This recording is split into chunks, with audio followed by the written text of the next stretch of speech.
All right. Good afternoon, everyone. Hello, Chandan. Am I audible?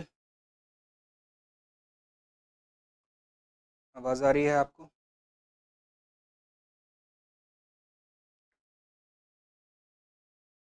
Good afternoon, Sanjeev. Right. So, our agenda for today is to go through section A of the first paper of history optional and look at the trend, compare it with the previous year's questions, and try to see if we can come up with some creative ways to tackle some of the questions mentioned over here. Now, the first question obviously that we are going to address is the mapping portion. Now, with regards to maps, a few things of note that are easily visible to us is that the UPSC has stuck to the previous trend of populating most of the sites with the prehistoric section, right? So out of the 20 sites mentioned, 8 belong to the prehistoric sites. Then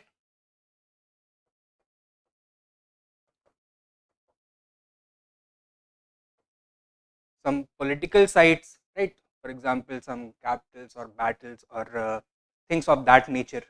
So over here, once again, 4 sites are present. Then temple sites and inscription sites, I believe 5 or 6 are temple or inscription sites with a little bit of overlap with the other ones. So यहाँ पे notable चीज़ ये है कि सबसे ज़्यादा pre historic वाली sites ही दोबारा से पूछी गई हैं. हाँ, एक चीज़ हमको और देखने के लिए मिली है that unlike previous years questions, this time around there are 4 to 5 sites that have been asked from the current affairs section, right? So current affairs का मतलब ये हो गया that archaeological discoveries that have been made, let us say over the past 7 or 8 years, or which have been published recently in the important newspapers or historical journals, वहाँ से कुछ sites पूछी गई हैं, which were a little bit difficult to tackle क्योंकि generally ये cover नहीं होती हैं, ये normal text books में भी cover नहीं होती हैं, NCERTs में भी, उपिंदर सिंह में भी, इग्नू में नहीं cover होती हैं, but this is one new trend that is visible. Now, on the whole, the mapping section, I would say that it was on the average side, neither very tough nor very difficult. हाँ, शुरू में देखने में tough लग सकता है because out of the 4 और 5 difficult sites पहले 5 में ही 3-4 दे दिए गए हैं, right? So that is why it appears to be tough and UPSC ने जानबूझ के भी किया है ये, probably to induce some sense of panic among the candidates and कि दिमाग खराब हो जाए थोड़ा सा and you lose direction. Now going side by side, site number 1 description is that of a pre historic site. Now pre historic site location कहाँ पर है? It is in Odisha, the western portion of Odisha, right, south western portion. Now generally यहाँ पे लोग सेलबलगिरी या फिर डारी डोंगारी ये सब लगा, सॉरी डारी डोंगारी या ये सब लगा के आते हैं, बट ओवर हियर डारी डोंगरी जो है वो थोड़ा नॉर्थ में है. This one is actually a separate site, it is called the Tel valley. It had been recently excavated, recently का मतलब within the past 7 years उसको excavate किया गया है and some new discoveries have been made over here. That is why this question has been asked. So this was a tough one. Tail Valley, Tail River Valley, right? Next,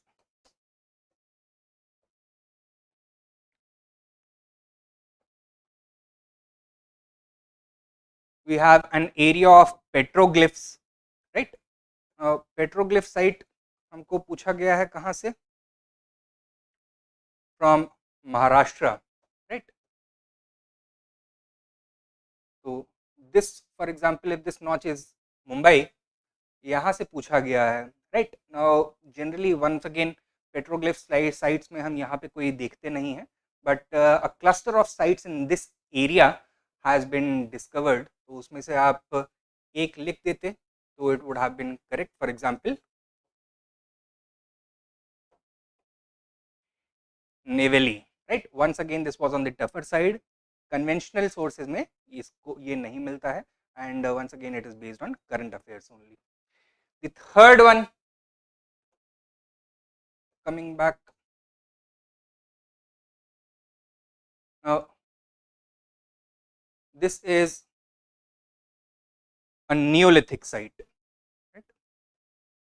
neolithic site कहाँ पे? in the state of Jharkhand. तो in the state of Jharkhand एक ही neolithic site of note है, of importance, that is बारूदी।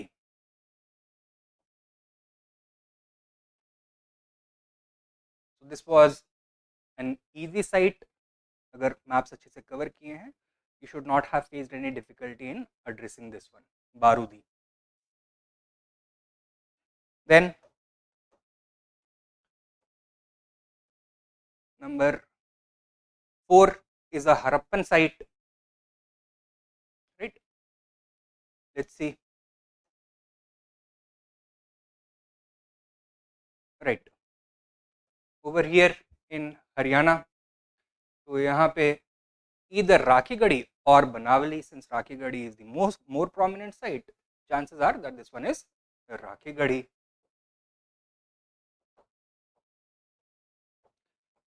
जो लोग बनावली लिख के आए हैं, probability is that if UPSC does differential marking, you will be also awarded marks, तो marks बनावली पे भी मिल जाएंगे। बट अगर बनावली और राखीगढ़ी में जैसे confusion हो, तो always go for Rakhigarhi because it is the safer bet, right? It is the more prominent, larger site, and that is why Rakhigarhi. So once again, this was quite easy. Then the fifth one, a Buddhist monastery. Now this one was a googly site because the location is in West Bengal, and in West Bengal generally North West Bengal में हम देखते हैं Vikramshila, that is the only prominent Buddhist monastery in this part of India, मतलब in West Bengal। but अभी 2003 से 2013 में few excavations, extensive excavations were done in the Hooghly River basin. I believe it is in which district? Mednipur district, if I'm not wrong. But over here, excavations were done, and some Pala period monastery has been discovered. The location of this place is Mogalmari. So this is the Mogalmari monastery, right? Constructed by the Palas, it was a Buddhist center of learning and cultural activities. It was one of the largest monasteries in the entire Pala kingdom, right? So Mogalmari monastery. So once again, a relatively unknown site drawn from your current affairs. Then number 6, which is a Chalcolithic site.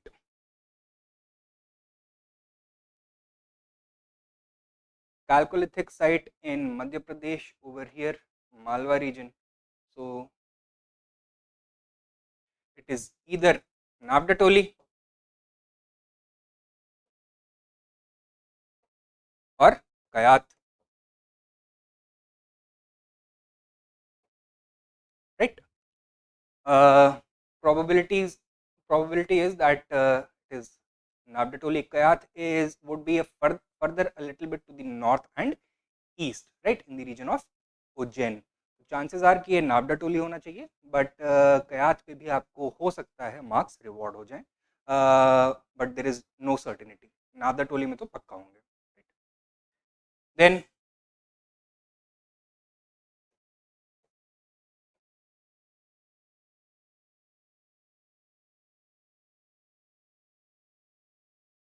Number 7, a Neo-Chalcolithic site.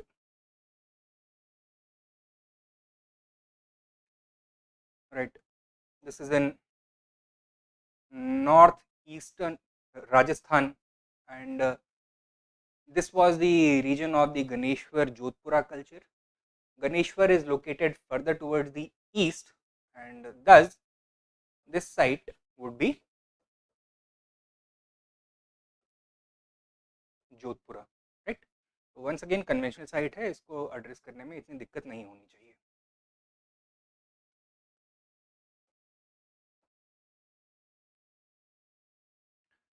Then we have number 8, megalithic site with rock art.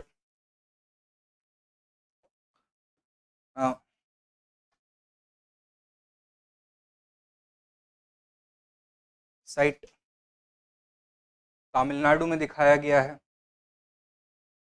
Megalithic site generally in Tamil Nadu सबसे popular वाला जो है that is Adichanallur, but that is further towards the south, right. So this would be a different one. And ये दो candidates हो सकते हैं. एक तो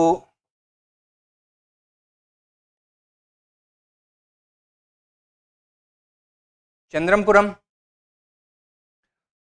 and the second one would be Kumtipatti.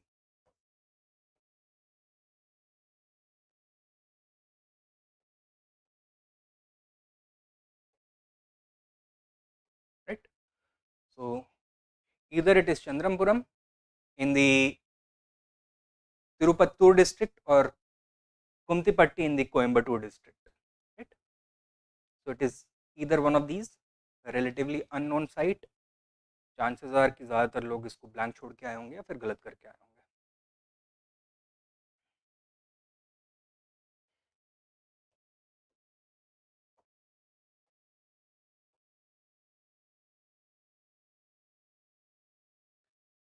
Then next one of the Mahajanpada's capital and associated with Buddha's miracle.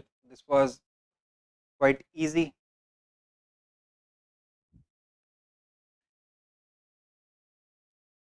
Site is number 9. यहाँ पर capital of the Kaushal Mahajanpad, that is Shravasti, right. तो इसको address करने में कोई दिक्कत नहीं होनी चाहिए थी. Moving on, number 10, hominid fossil find site. Madhya Pradesh का लोकेशन है. दो कैंडिडेट्स हैं मध्य प्रदेश में, इधर Hathnora in the Hoshangabad district or Adamgarh. So Adamgarh is located further closer to the Tropic of Cancer, and towards the south is located the site of Hathnora.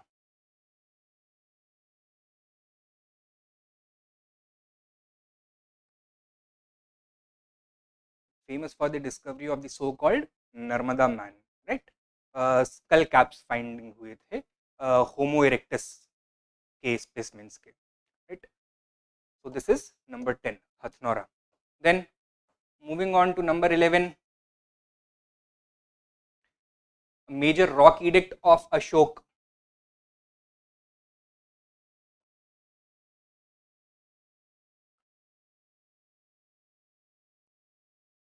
Location is in Uttarakhand. Only one major rock edict found over here, that is Kalsi.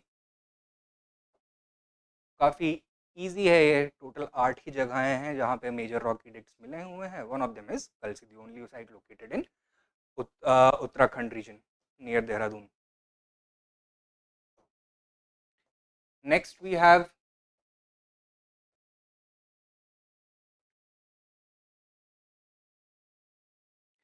an ancient trade center.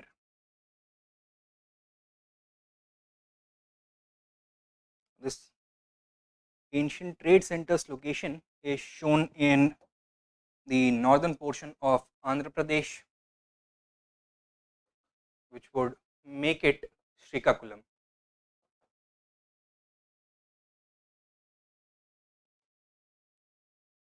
was an important port. तो इसको भी address करना आसान था.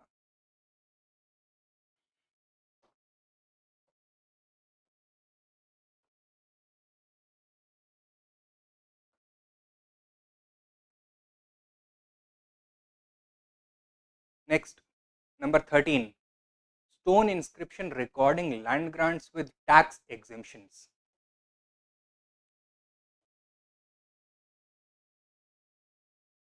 The location is in Maharashtra, northern Maharashtra, bordering Gujarat. This is the Nasik caves, right? Satvahana period के donative inscriptions यहाँ पे present हैं of the Satvahana queens, Satvahana kings, and the trading guilds that were operating in this region, right?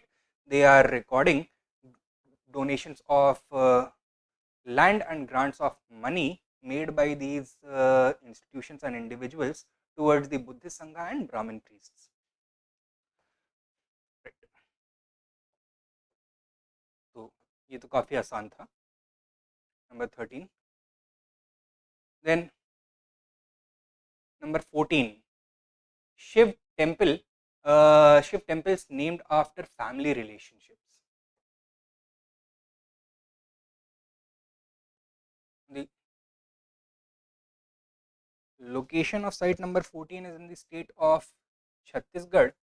यहाँ पे एक ही prominent temple site है, that is Sirpur, right? यहाँ पे Shiv temple, Parvati temple, Skanda temple, Ganesh temple, Lakshman temple etcetera यहाँ पे हमको मिल जाते हैं. This was an important temple site, which is also quite, you will find it quite commonly in the conventional sources, तो इसको भी इजीली एड्रेस कर सकते थे. Then number 15, place of art related inscriptions. Site is located in Tamil Nadu, and obviously it is Sitanavassal, right? So Jain caves, paintings and inscriptions.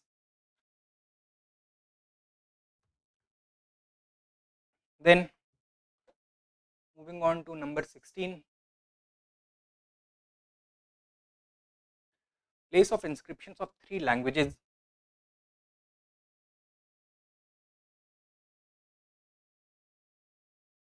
The location is in Karnataka, right? Probably the Raichur region, Raichur district of Karnataka, and this obviously makes it Maski. Right? कौन कौन से rulers के inscriptions मिले हैं यहाँ पर? अशोक के. In which language? Prakrit. Rashtrakuta rulers such as Amogvarsha.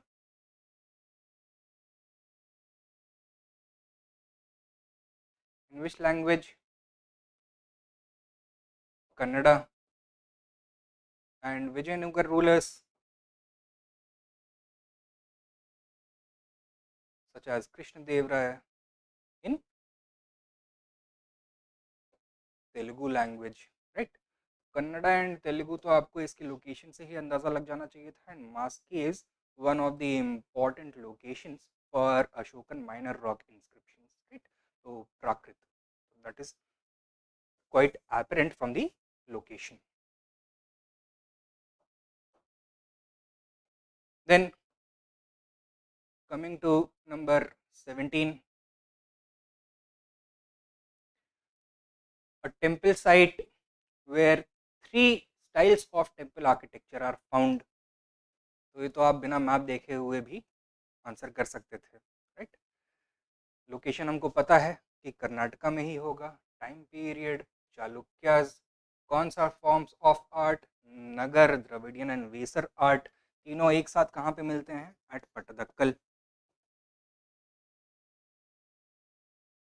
which is a complex of 10 great temples, 4 of which are in the Nagar style, 4 in the Dravidian style, 1 is a Jain temple, and the last one, the Papnath temple, is a Visara style temple. Right? So it was a place where experimentation in temple architecture was going on. ये हो गया number 17. Right. Now number 18, a Jain pilgrimage site.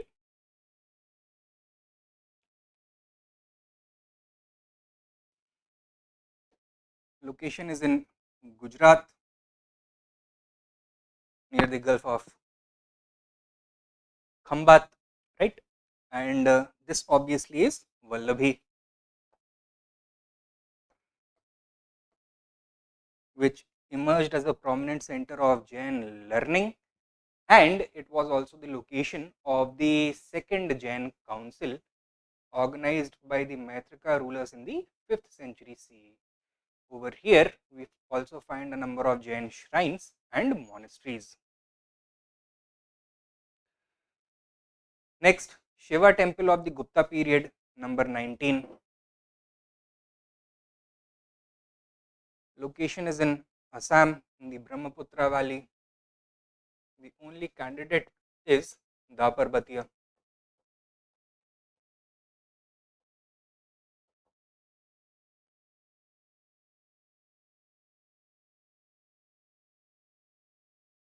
ठीक है,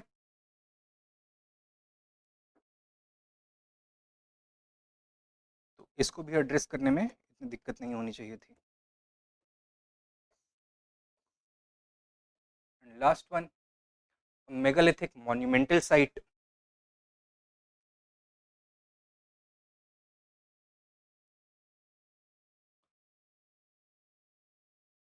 Once again, it is in the region of northeast, more specifically Mizoram में. This is a relatively unknown site क्योंकि megalithic sites हम देखते हैं जनरली डेक्कन रीजन में या फिर साउथ इंडिया में पढ़ते हैं. Very few we study for the north east में भी मिजोरम में कोई देखते नहीं है, बट दिस वन इज वांगशिया.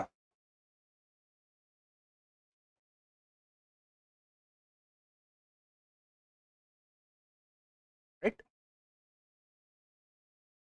तो ये हो जाएगा वांगशिया. क्लियर है इतना?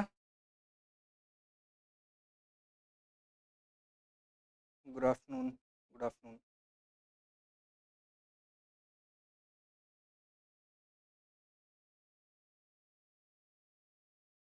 Now, if this much is clear, can we move ahead for further discussion?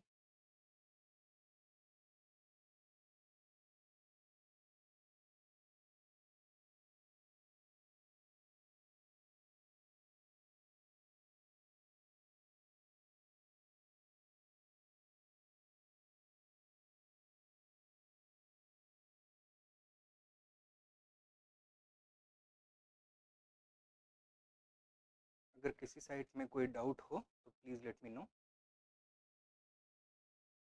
Thank you. Thank you. Thank you.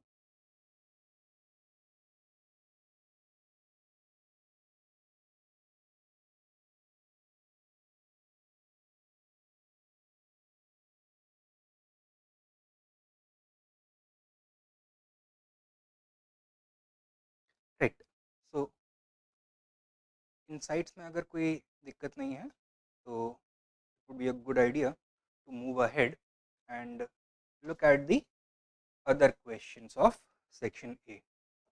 Now,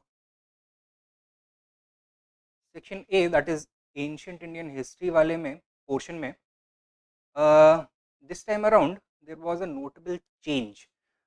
section A में ही नहीं, पूरे के पूरे पेपर 1 में हमको ये देखने के लिए मिल रहा है that UPSC has started to deviate from the conventional pattern that had been established over the last 10 years or so, and focus is now shifting towards more factual information and those areas of historical studies which have been underrepresented in the past 10 years by the UPSC, namely art, culture and focusing upon the interlinkages between political patronage, economic exercise, cultural activities, educational development, right?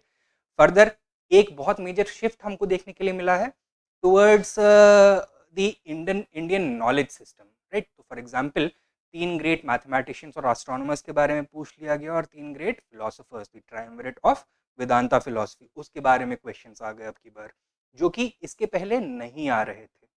Now, हम in fact एक side by side comparison भी करते हैं कि इस बार किस तरह के क्वेश्चंस आए हुए हैं और इस टॉपिक से किस एस्पेक्ट के ऊपर पहले यूपीएससी क्वेश्चंस पूछता रहा है, right?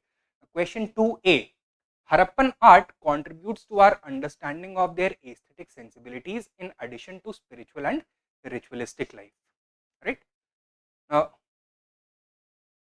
if you guys have downloaded the updated PYQ book that Nikhil sir has prepared, तो यहाँ से हमको कुछ इंसाइट्स मिल सकते हैं।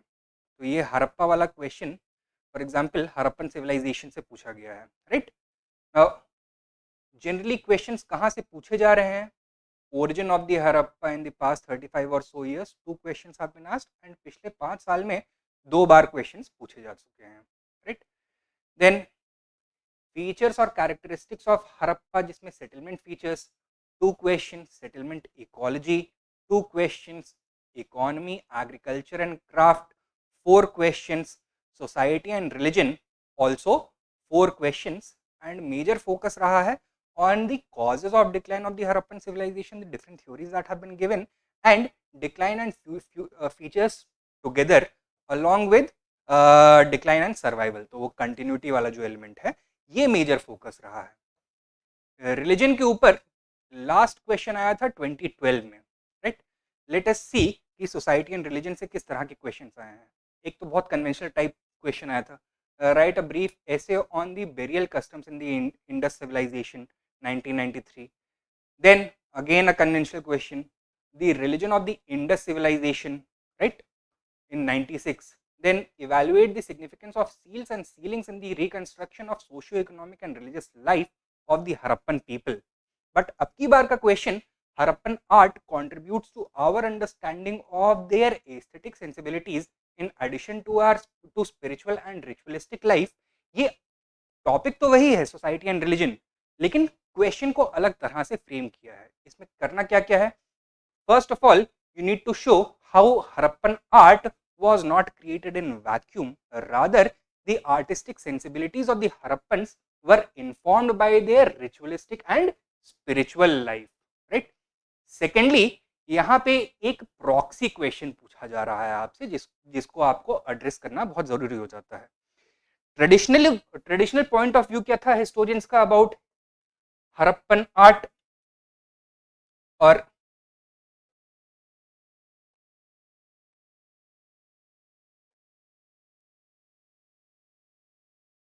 About Harappan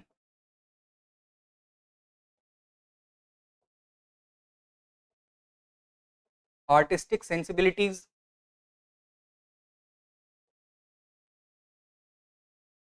what was it?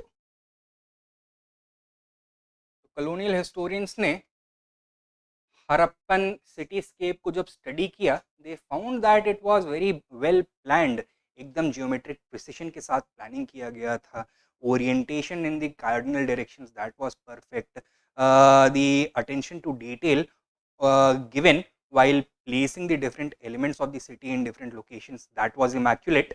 But they also found that life in the Harappan civilization was devoid of color, devoid of joy, because they had not decorated their houses beautifully. The exterior was bare, the interior was utilitarian, so they have dismissed it.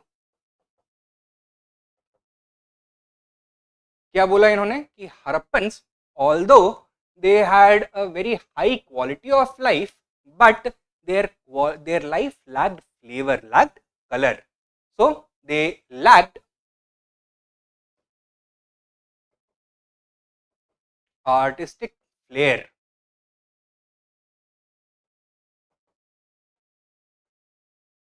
right? Now this question is not explicitly asking you to address this particular thing, but implicitly ये आपको करने के लिए बोल रहा है. तो यानी कि बिना बोले हुए आपको ये जो पर्सपेक्टिव है इसको चैलेंज करने के लिए बोल रहा है. तो demand of the question is twofold. One is to address the apparent demand of the question, that is to highlight the interlinkages between Harappan artistic sensibilities and their religion and spiritual life, ritualistic and spiritual life. And the second is to address this controversial perspective of whether the Harappans had a highly developed sense of art or did they lack any artistic sensibility at all. तो इसको हमें शुरुआत कैसी करनी चाहिए. Intro में ही we should tell the examiner कि भाई ट्रेडिशनल तरीका क्या था हरप्पन आर्ट को देखने के लिए. तो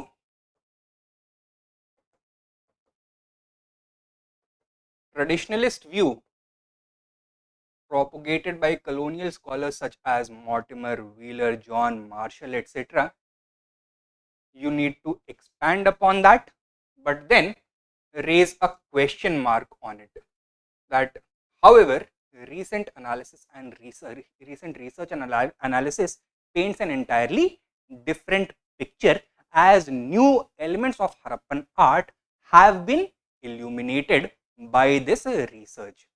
तो इन एलिमेंट्स को अब हमें मेन बॉडी में एड्रेस करना पड़ेगा.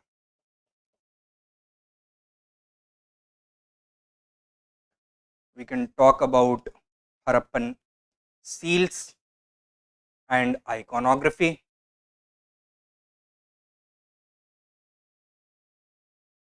We can talk about Harappan figurines and sculpture. So metal figurines, bronze stone sculptures, terracotta sculptures, etc. We can talk about Harappan pottery, and we can talk about Harappan ornamentation.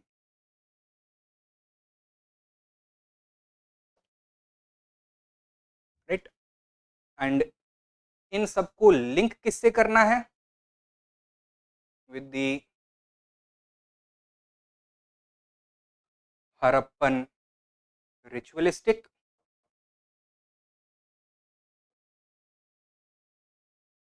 And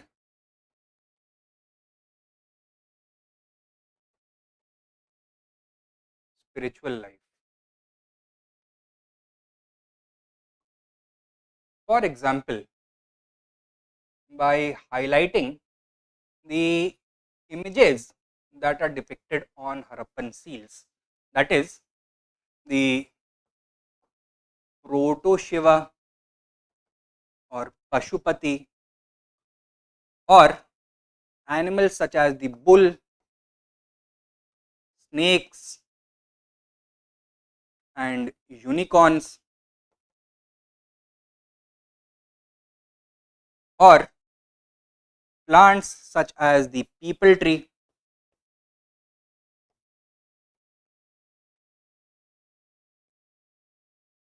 etc.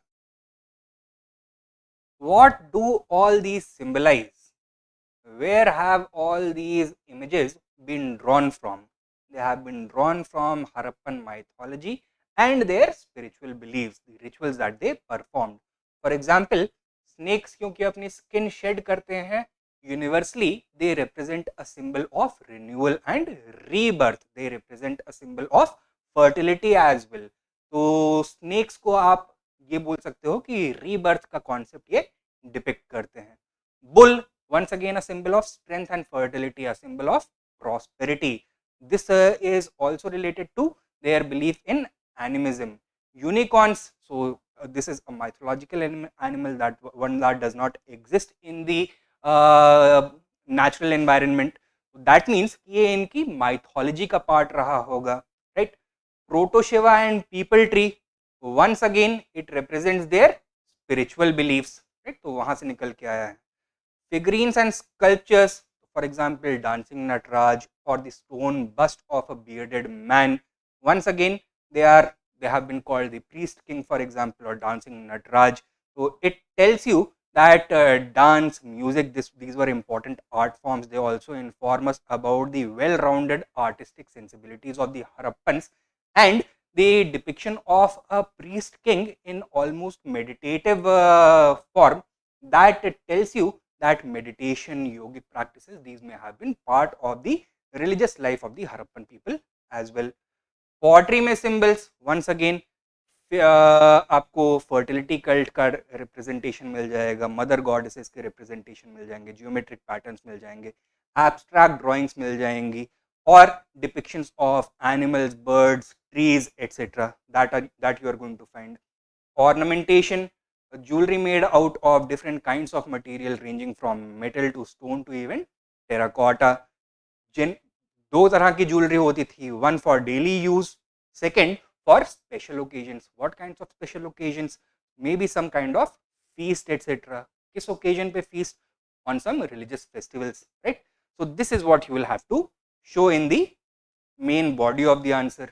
And conclusion में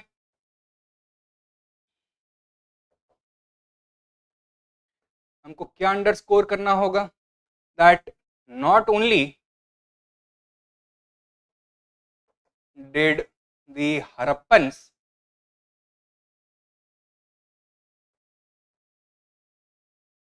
possess an advanced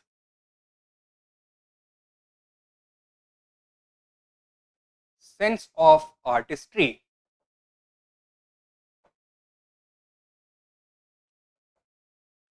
their art was based on well developed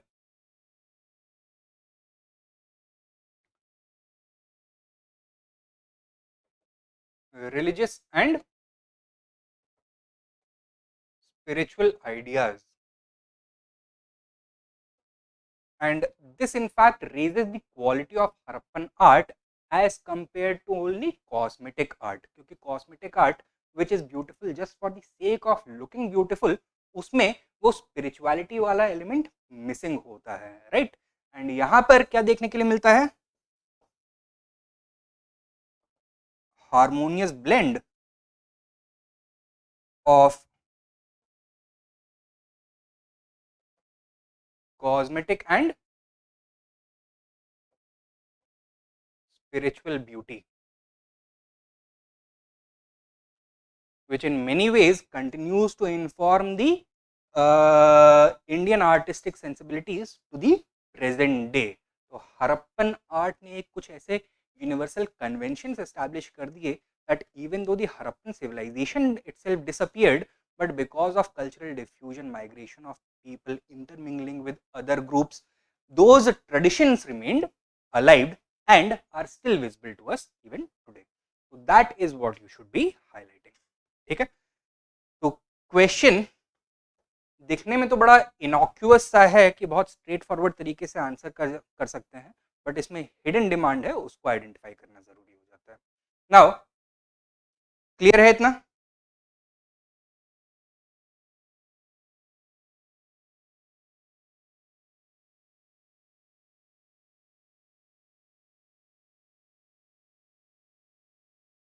hello.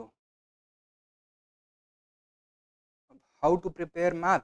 तो map को prepare करने के लिए एक तो आपके पास अच्छा सोर्स होना चाहिए. तो मार्केट में कई सारे सोर्सेज अवेलेबल हैं. We are also in the process of preparing our own compendium of map sites. And second, look at the previous years questions, क्योंकि अभी भी जो मैंने मैप डिस्कस किया था ना, उसमें से 14 साइट्स तो ऐसी हैं जो पहले पूछी जा चुकी हैं. 14 क्या, 15 साइट्स ऐसी हैं जो पहले पूछी जा चुकी हैं. केवल 5 ऐसी साइट्स हैं जो कि नई आई हैं. तो अगर आप प्रीवियस ईयर्स क्वेश्चंस उठा के देखेंगे तो it would B overall a collection of about 450-500 sites. लेकिन उसमें से 100 साइट्स ऐसी हैं जो बार बार रिपीट होती रहती हैं, राइट? तो वो 100 साइट्स पहले उन पे फोकस करिए, फिर उसके बाद बाकी साइट्स के ऊपर. तो इस तरह से प्रिपेयर करना चाहिए. खैर, आगे चलें नेक्स्ट क्वेश्चन पर.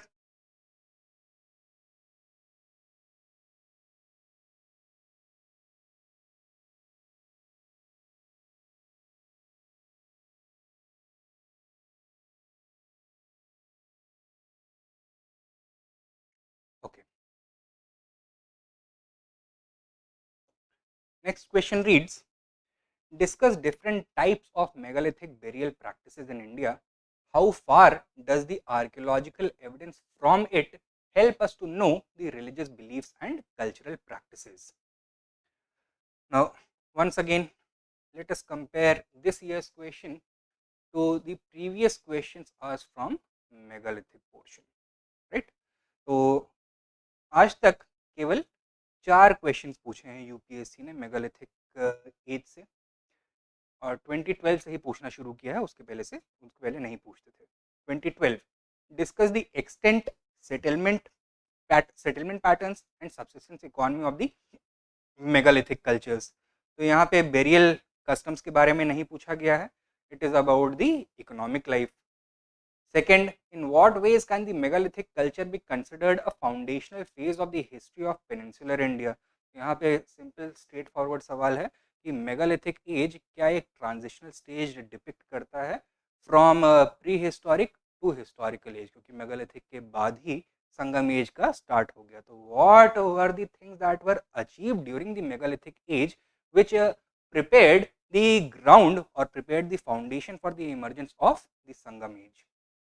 Third, will it be proper to consider the megaliths to represent a single homogeneous or contemporaneous culture? What kind of material life and culture system is revealed in the megalithic cultures? Right? Now, ये वाला question इस साल वाले question से कुछ overlap करता है, because you are asked about the cultural system of the megalithic people as well. However, major focus उस वाले question का भी कहीं और था. अब क्योंकि मेगालिथिक एज से इतने कम क्वेश्चंस पूछे गए हैं, दैट इज व्हाई पीवाईक्यूज में बहुत मेजर गैप्स हैं, right? So there are a number of new possibilities for new kinds of questions to arise. Now generally pre historic वाले पोर्शन से यूपीएससी बहुत इनफ्रीक्वेंटली क्वेश्चंस पूछता है, लेकिन इस बार पूछ लिया गया है. This year some unconventional questions have been asked, and that is why this question has emerged. Discuss the different types of megalithic burial practices in India, right? तो अलग अलग type of megalithic burial practices किस तरह के stones को arrange करते थे, उसके बारे में बताना है. Secondly, how far does the archaeological evidence from it help us to know the religious beliefs and cultural practices? So taking the different types of megalithic burials as the main source to know about their religion and culture, we have to tell them what kind of information can it give, right? तो इसको address करने के लिए first of all we need to know about the different types of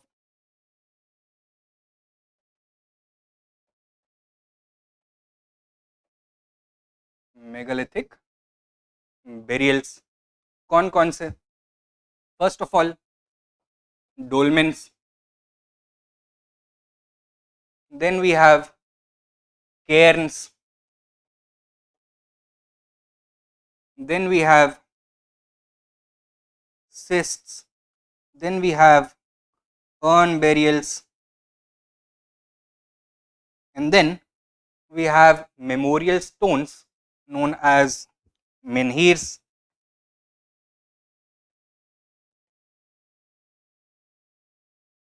and finally we have elaborate rock cut tombs. अब ये dolmen क्या बोला है? So look, it consists of several large stone slabs placed vertically to form a chamber. तो कई सारे stone slabs को vertically arrange कर दिया है एक चेम्बर को बनाने के लिए, right?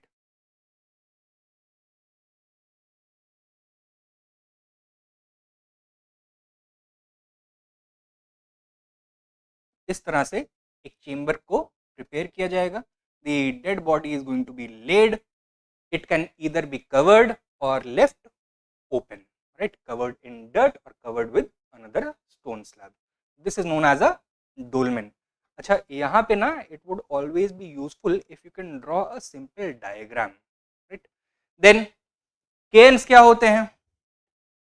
Simply at the site of burial, to mark the burial site, you arrange small stones one on top of the other. तो ये हो गया केन. अब ये केन को सर्कल के फॉर्म में भी हम अरेंज कर सकते हैं. तो अराउंड दिस साइट इसको स्टोन से मार्क करके एनसर्कल कर दीजिए. तो this would be a Cairn. Cysts क्या होते हैं? These are hollow rectangular chambers with a capstone.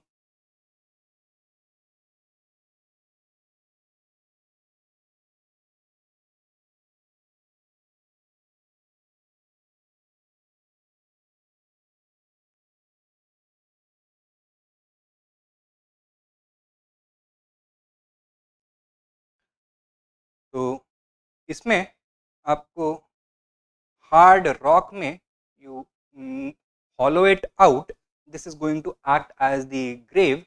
Then you cover it with dirt and then to mark the site इसके ऊपर एक कैपस्टोन इरेक्ट कर दीजिए. इस तरह का मशरूम लाइक कैपस्टोन इरेक्ट किया. This is known as topical.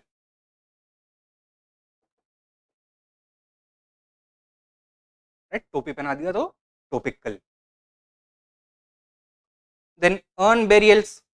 Now over here the ashes of dead heroes were buried in earthen vessels और इन अर्न्स. तो गड़े में राख को, मतलब जो डेड हीरोज हैं उनके एशेस को बेरी किया और उसको मार्क कर दिया, इधर विद अ टोपिकल और विद अ केयर.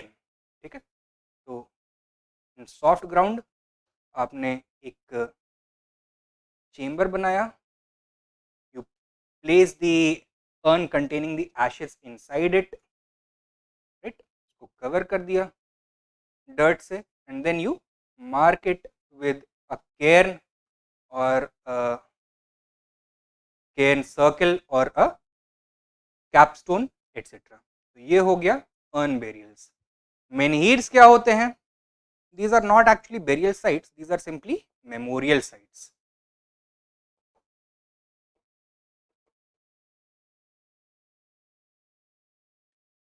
किस चीज के लिए memorial sites? For those who have fallen but whose bodies have not been recovered. तो कुछ लोग जंग के लिए गए, they never came back, their bodies could not be found. So in their memory ये vertical pillars, massive vertical pillars known as menhirs used to be erected. They could be erected either individually or in collections. तो कई सारे एक साथ भी लगा सकते थे या फिर एक इंडिविजुअली भी इरेक्ट कर सकते थे. Right. And finally we have rock cut tombs. So these are elaborate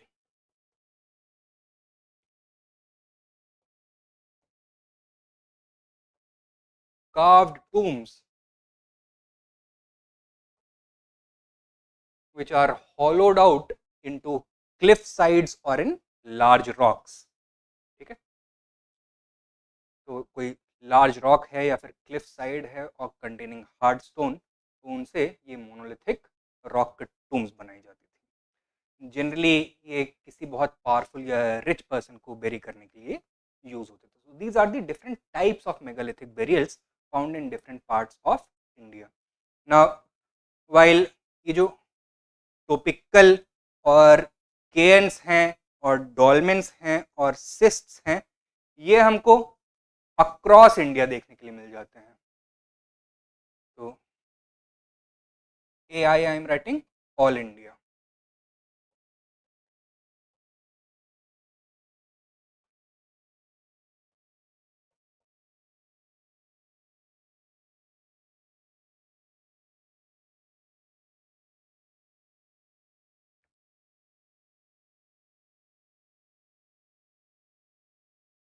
Right. So from North India also, from Deccan also, from South India also, from Northeastern India also, from across India we get these kinds of burials. But ये जो more elaborate burials है ना, such as menhirs and rock cut tombs, these we find only in the Deccan and South India.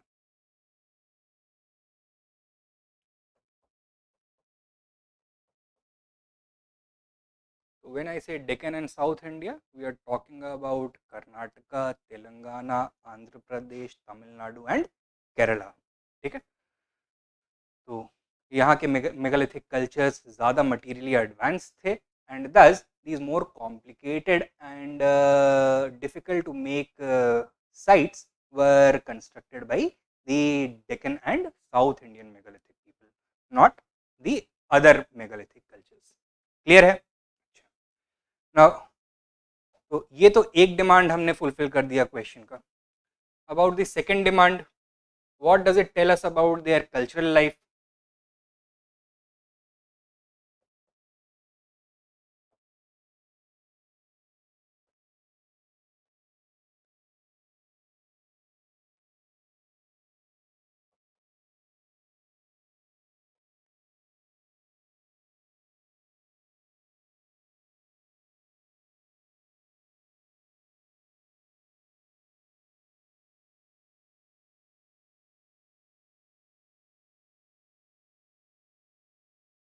First of all, that they used to bury their dead with so much honor, so much reverence, and by taking so much effort, means that they had a well developed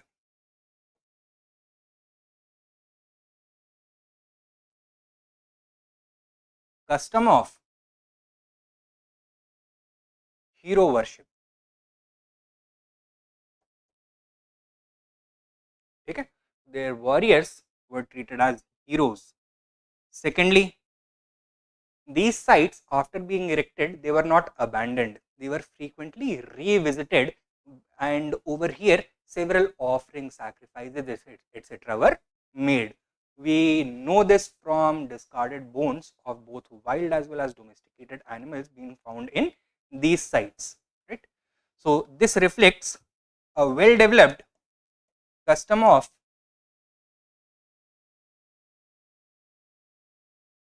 ancestor worship also.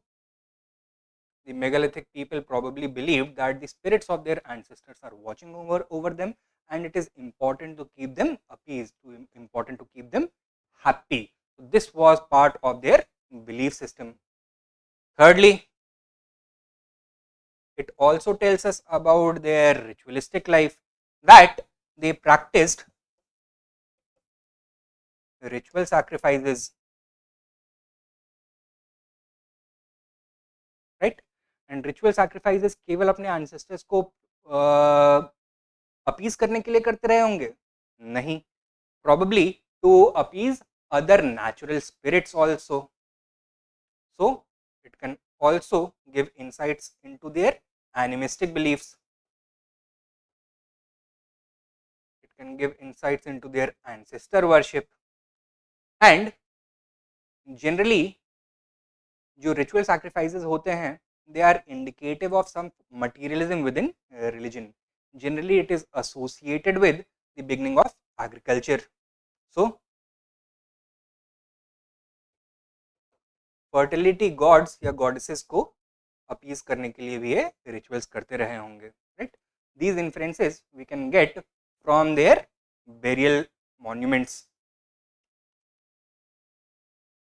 Then the dead were not buried as it is.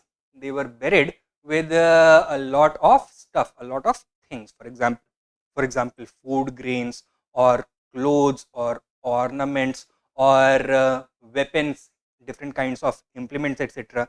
Why? Because these things would be needed by the occupier of the grave in the afterlife also. So they believed in the concept of life after death.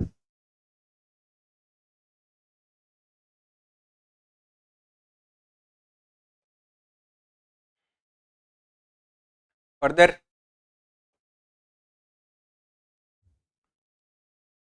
the presence of different types of burials, what does this indicate? This indicates that the the people who used to make these or conduct these burials, they believed in different religious systems. So there was religious diversity.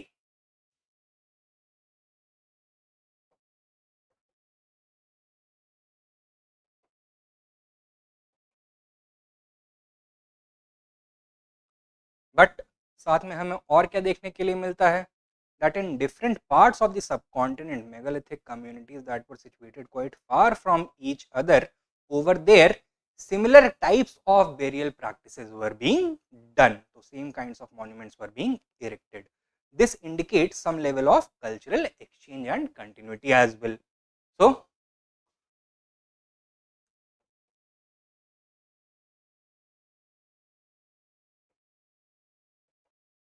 cultural exchange and continuity along with religious diversity was an important characteristic of the cultural life of the megalithic age. अब ये सारी चीजें अब उनके culture के बारे में हमें उनके मेगालिथिक बेरियल से मिल जाती हैं. रही बात इंट्रोडक्शन की, तो इन the introduction you can say that India has a very rich megalithic history or megalithic past, where the megalithic people having erected various burial monuments between time period बता सकते हैं the first century BC to the first century AD in different parts of India, but the largest concentration is in the Deccan and the deep south. फिर उसके बाद different types of burial practices and what they tell us about their culture. Coming to the conclusion, conclude कैसे कर सकते हैं हम, by saying that the megalithic burials give us insights not only into their cultural life but also in the processes of state formation and social organization that was going on.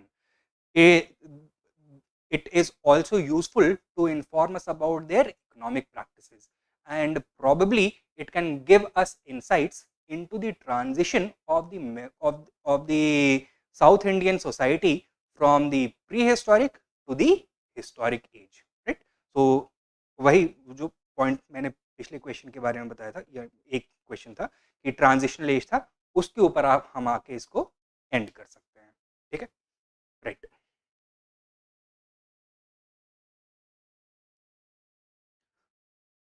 Shell we move ahead, आगे चलें.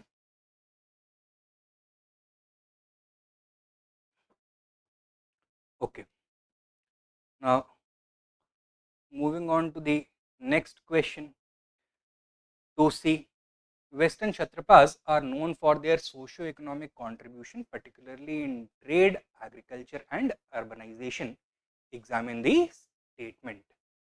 तो ये question आया है post Mauryan period से, and western Kshatrapas were one of the post Mauryan regional ruling groups जिसके ऊपर UPSC ने अभी तक कोई क्वेश्चन नहीं पूछा था. तो कलिंगा से क्वेश्चन पूछ लिया है, शुंगा से क्वेश्चन पूछ लिया है, कुषाण से क्वेश्चन पूछ लिया है, लेकिन सातवाहना से क्वेश्चन पूछ चुके हैं. बट शाकाज या फिर वेस्टर्न क्षत्रपास और पहलवाज, यहाँ से कोई क्वेश्चन अभी तक नहीं पूछा गया है. See, post Mauryan era, where have the questions come from?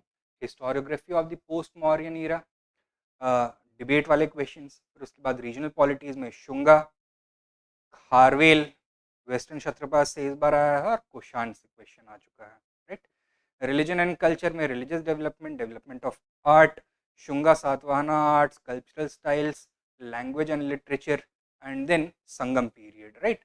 Kushan cosmopolitanism has been a major focus from post Mauryan age, लेकिन the contribution of western Kshatrapas इसके ऊपर उतना फोकस नहीं रहा है.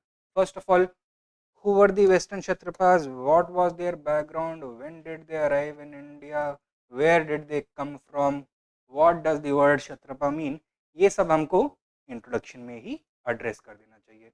तो कौन थे? they were a Shaka lineage that had originated from the Eurasian steppes.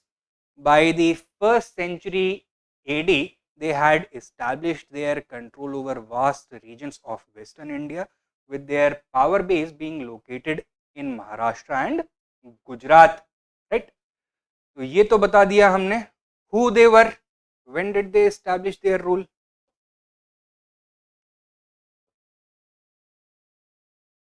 Till when did they rule?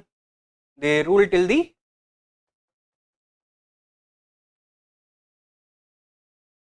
4th century CE. And उसके बाद introduction में we should be connecting it this background to the main demand, are known for their socio-economic contribution, particularly in trade, agriculture, and urbanization. Right? So they made huge contributions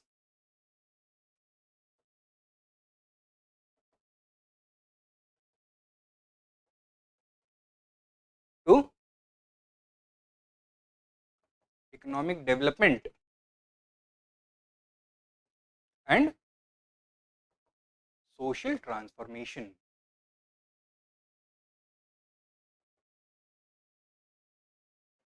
Then, if you know, कुछ rulers के नाम भी यहाँ पे mention कर देने चाहिए. For example, the most famous one, Rudra Daman, right, जिसका जूनागढ़ रॉक इंस्क्रिप्शन है, उसको मेंशन कर देना चाहिए. Right. Now coming to the main body, over here we need to focus upon trade, agriculture, and urbanization.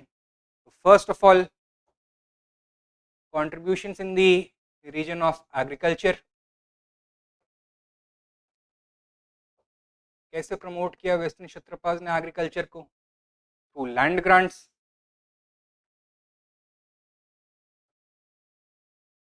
Through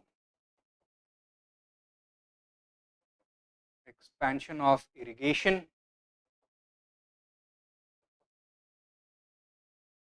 and by promoting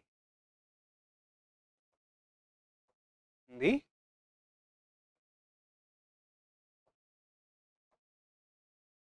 commercialization of agriculture. Right. So land grants made to Brahmins and Buddhist priests, this resulted in the clearing of land, clearing of forest, and bringing more land under the plow. Expansion of irrigation, that is digging of irrigation ditches, construction of embankments and levees along important rivers, or constructing and repairing damaged dams, reservoirs, tanks, etc., making grants for the digging of wells, etc. Example, Junagadh rock inscription mein Rudradaman informs us that he made a generous grant for the reconstruction and repair of the Sudarshan lake and the dam constructed upon it. Promoting commercialization of agriculture, तो higher variety of crops, यानी कि barley की जगह पे wheat का construction, better qualities of rice का cultivation, ये सब इनकरेज करना through tax holidays etcetera. Right. तो इसके थ्रू एग्रीकल्चर को प्रमोट किया इन्होंने. फर्दर, और यहाँ पे we can also mention, or we can also talk about the important sources which talk about these developments.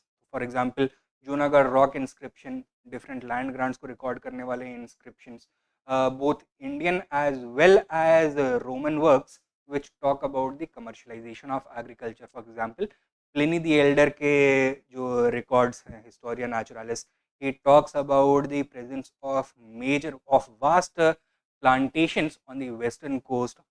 Many of them must have been under the western Kshatrapas. Right. Then we also are informed through contemporary sources such as the Mahabhashya of Patanjali of different varieties of rice existing. कुछ common quality का rice होता था, normal paddy जो कि बहुत सस्ता होता था, it was easier to cultivate but it did not fetch a very high return in the market, and one very high quality of rice known as sali rice, right? So that was fit for consumption by kings. तो इस तरह के changes हमको देखने के लिए मिलते हैं, and you should take care to mention the important sources जहाँ से ये changes हमको reflect होते हैं.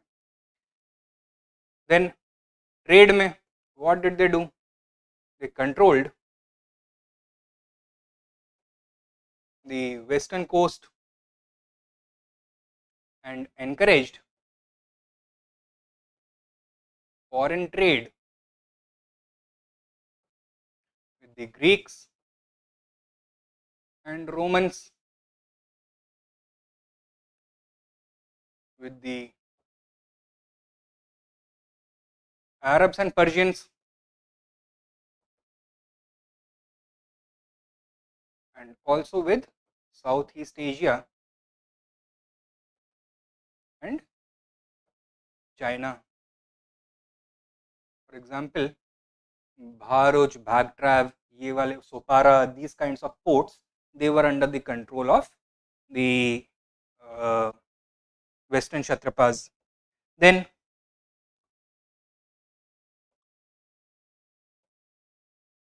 they also encouraged the use of metallic currency. They issued a large number of standardized gold and silver and copper coins, gold, silver, and copper coins, resulting in the saturation of the economy with currency. We also find that during this period, a lot of foreign bullion was also coming to India. कैसे reflect होता है कि हमको Greek और Roman coins बहुत ज़्यादा quantity में इन reason से देखने के लिए मिलते हैं. Then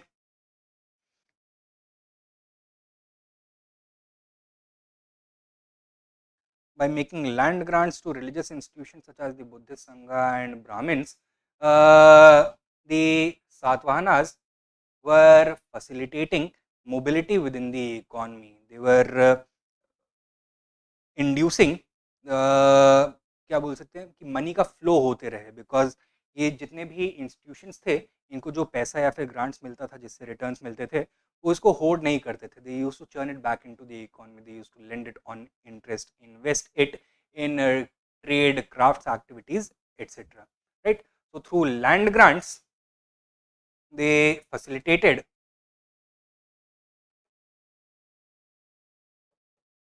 the growth of trade by inducing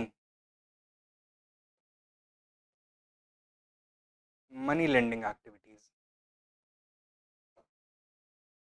ठीक है. तो ट्रेड में ये developments. Then urbanisation.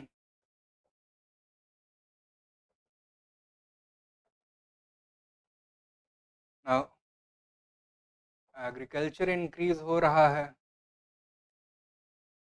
Trade is rising, यानी कि demand is rising. Demand rise होगा तो crafts production would also rise. पहले craft production localized farmers small scale पे करते थे, but because the demand is much larger it is also going to induce the commercialization of crafts.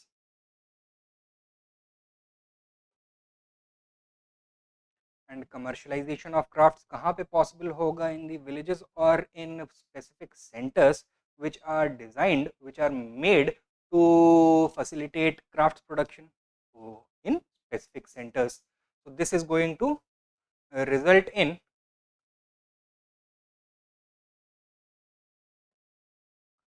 the acceleration of urbanization. This is further going to be facilitated by growing trade. तो जो already established शहर हैं वहाँ पर trading activities और ज़्यादा accelerate हो जाएंगी एंड साथ में कुछ नए ट्रेडिंग सेंटर्स भी इमर्ज होने लग जाएंगे. Then this trade is not only internal but also external.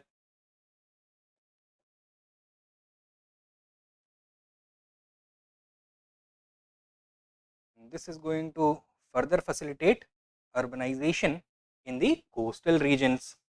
Right?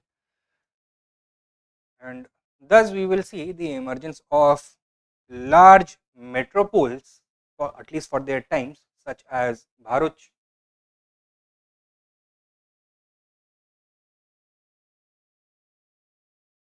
Bhaktrav, Sagal, Sopara, Ujjaini, Madhyamika, Mathura, etc., which at some point in time was under the control of the Western Kshatrapas. All of these cities were at some point in time under the control of the Western Kshatrapas. So these are the contributions made by them to the development of agriculture, trade and urbanization. Now, conclude करने के लिए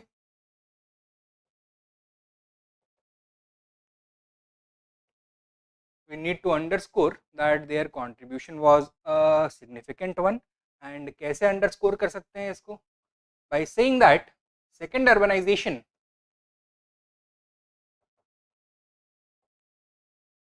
which had started during the Buddha age, यानी कि जो post Vedic age around 500 BC 600 BC शुरू हुआ था, वो अब जाके second to fourth century AD में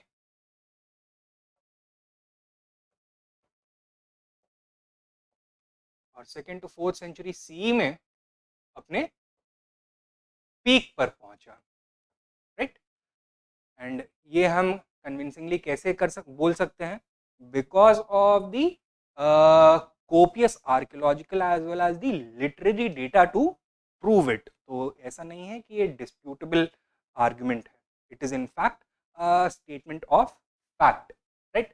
तो it reached the second urbanization ultimately reached its peak under the Western Kshatrapas, and this indicates the generous contribution that they had made to trade, commerce, agriculture, craft production and urbanization. So on that note we can end this particular answer.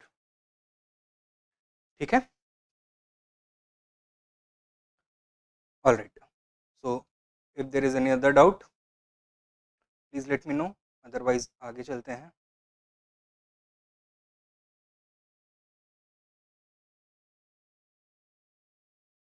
आगे बढ़े।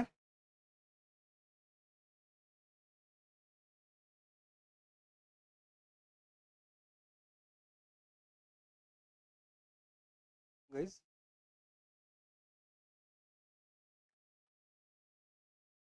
Okay, now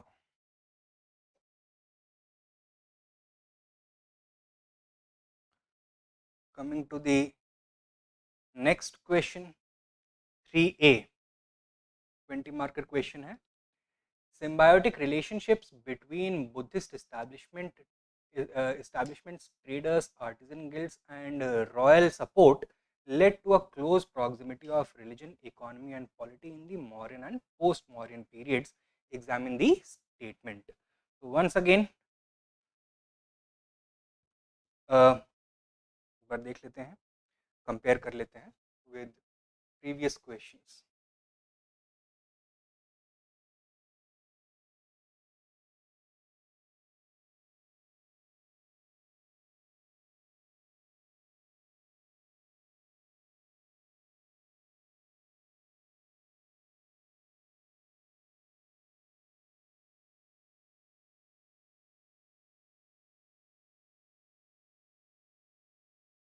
right, तो Buddhism से पहले question जो आए हुए हैं वो कैसे आए हैं? इधर on the relation between Buddhism and Upanishads और spread of Buddhism, decline of Buddhism and the legacy of Buddhism. तो यहाँ पे ये वाला जो क्वेश्चन है it would fall in the category of spread of Buddhism. But over here we are not exactly required to talk about the factors responsible for the spread of Buddhism during the Mauryan and post-Mauryan ages. Rather, we need to highlight how Buddhism was enmeshed in the social, political and economic life of the Mauryan and post-Mauryan age, resulting in the creation of certain synergies which led to not only the vast spread of Buddhism but also to the development of strong socio-economic and political systems during the Mauryan and post-Mauryan ages. ठीक है, तो this is the actual demand of the question. तो इसको कैसे address कर सकते हैं हम? First of all the Buddhist Sangha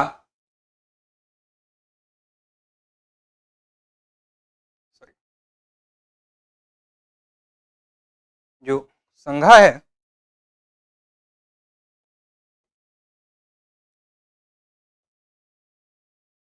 इसके पर्सपेक्टिव से हमें इस क्वेश्चन को टैकल करना चाहिए.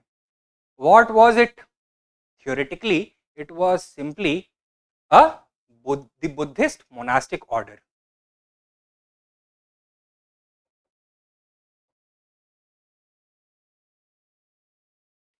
But was it involved only in religious activities?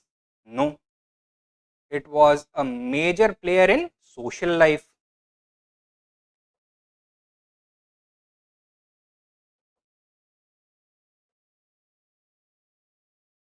किस तरह के social contributions कर रहा था ये society के लिए?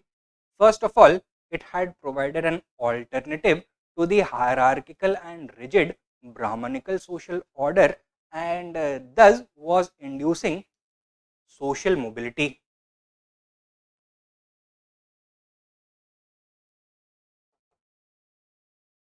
Thus, it was attracting a lot of support, especially from those sections which had been marginalized under the Brahmanical social order. Okay. Secondly, it was also engaged in a lot of charitable activities.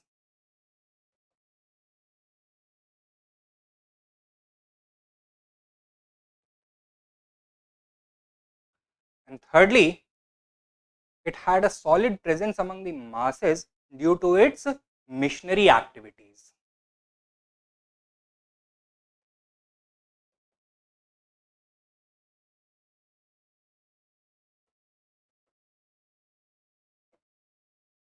साथ में not only was it participating in religious and social life on a major scale, it was also a major political player.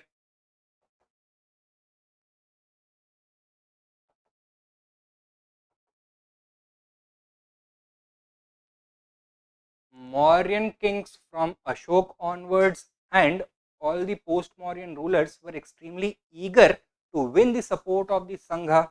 Why? Because it was enjoying the support and love of the common masses. So in the eyes of the masses, अगर आपको legitimacy चाहिए तो सबसे पहले किसको अपनी side करना होगा? संघा को. So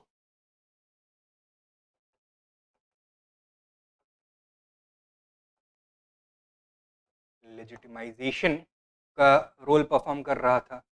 Now, legitimization was a political service that it was providing, the Sangha was providing to the ruling classes. In return, what was it getting?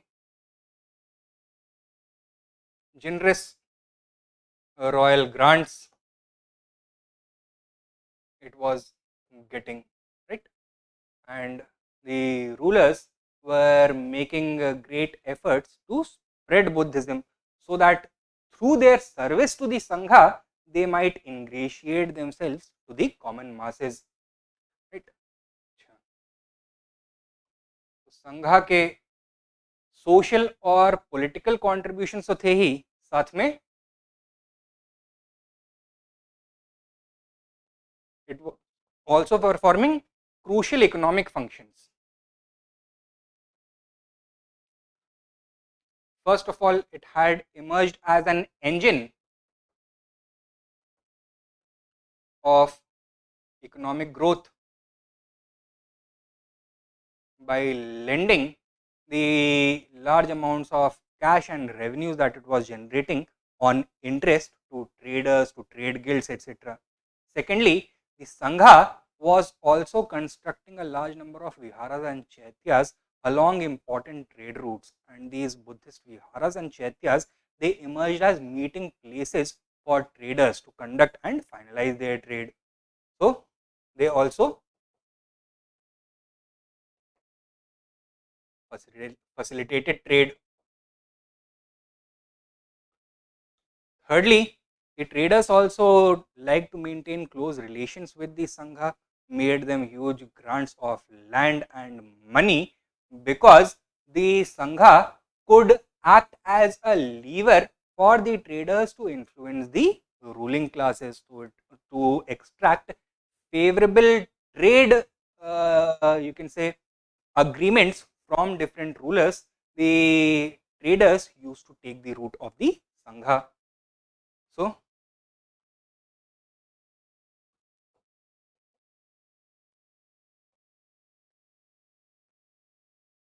Political liaisoning का काम भी संघा कर रहा था, राइट.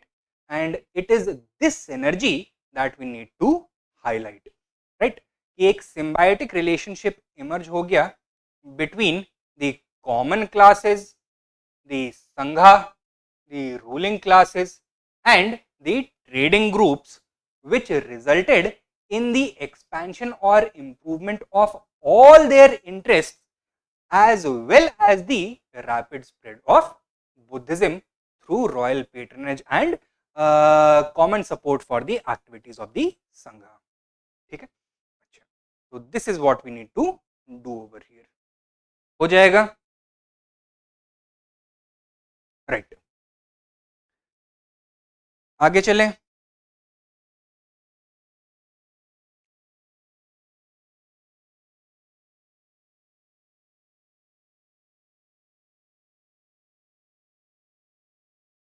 ओके,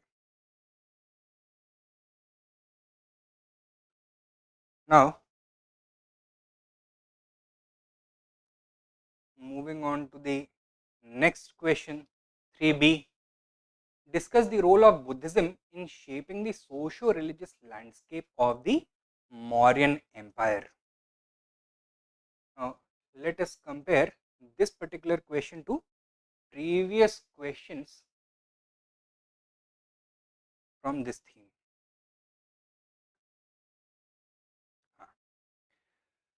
तो मौर्यन एम्पायर में रिलीजन के ऊपर केवल आज तक यही वाला क्वेश्चन पूछा गया है, that is discuss the role of Buddhism in shaping the socio religious landscape of the Mauryan empire. And closest theme क्या है इससे, that is Ashoka's Dhamma. Because see, जो socio religious landscape of the Mauryan empire हम जब इसकी बात करते हैं, what are we actually talking about? We are talking about Ashoka's Dhamma and his vision for the Indian society, right? So ये question actually एक proxy question है. Question is actually asking you about the nature of Ashoka's Dhamma and the impact that it had on socio-religious landscape. तो एक major debate है Mauryan period की history में about Ashoka's Dhamma, that whether it was simply Ashoka's personal belief in Buddhism repackaged into a more secular form, या फिर अशोक का धम्मा Buddhism से हट के था. तो उसी एंगल से ये क्वेश्चन को ड्राफ्ट किया गया है. So we have to discuss the role of Buddhism in shaping the socio religious landscape of the Mauryan empire. That debate जिसमें डी.आर. भंडारकर या फिर रोमिला थापर एटसेट्रा ये सब आकर के डिबेट करते हैं कि नहीं, it was not actually a religious, it was not a reflection of Ashoka's belief in Buddhism, rather it was an ethical moral principle or it was a tool of political aggrandizement. उसमें से जो DR. Bhandarkar का बोलना है कि अशोका का Buddhism, Ashoka का Dhamma actually it was simply a reflection of his Buddhism, वो वाला एंगल से हमको इसको अप्रोच करना होगा, right. Now to answer this particular question, कैसे अप्रोच करना चाहिए हमको?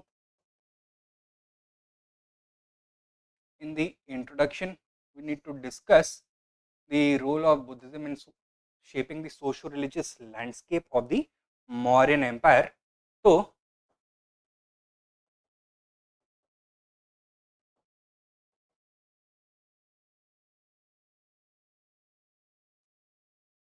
सोशो रिलीजियस लैंडस्केप के बारे में कुछ इंसाइट्स प्रोवाइड करनी चाहिए.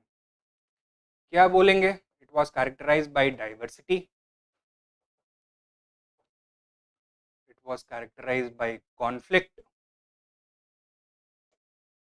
and it was characterized by an attempt to resolve this conflict.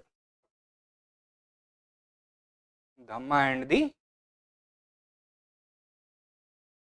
changes it induced.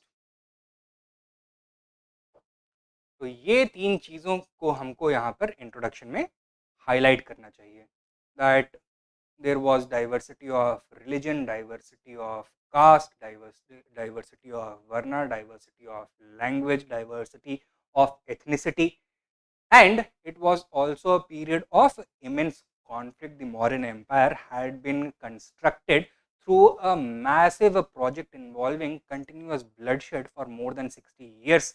By the time Ashoka completed his conquest by defeating Kalinga, by annexing Kalinga, and in order to resolve this conflict, he introduced his vision of Dhamma, which was itself heavily influenced by Buddhism. तो एक बार आपकी शुरुआत ठीक हो जाती है, फिर उसके बाद आगे का काम थोड़ा आसान हो जाता है, राइट. तो ये आपने इंट्रोडक्शन में एस्टैब्लिश कर दिया है. Now you need to show the parallels between Buddhism and धम्मा.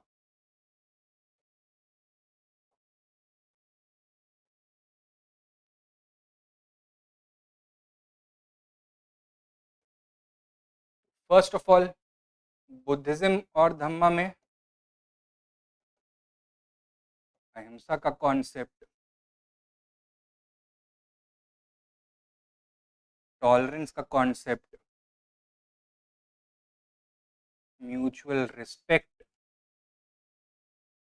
का concept,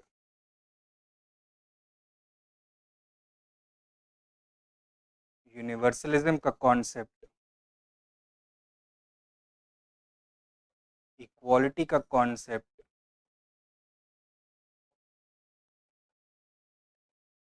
non injury to animal life का concept,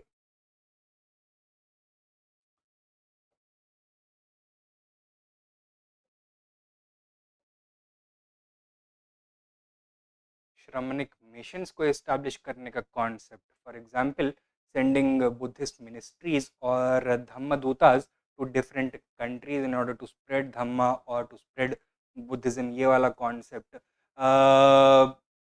dispatching Dhamma Mahamatyas in different corners of the empire to ensure that people are living in accordance with the precepts of Dhamma, ये वाला concept, right? And let us see.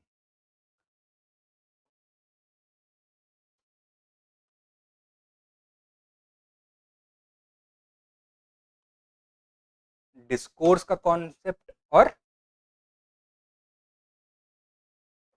Unity का concept, right. ये सब shared है. Discourse means to resolve mutual conflicts not through violence but through dialogue.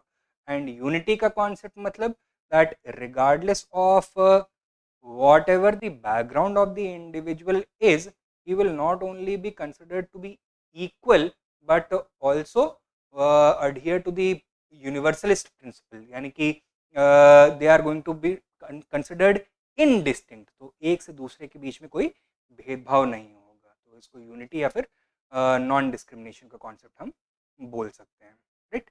तो these are the things that Buddhism and Dhamma shared with each other. Now,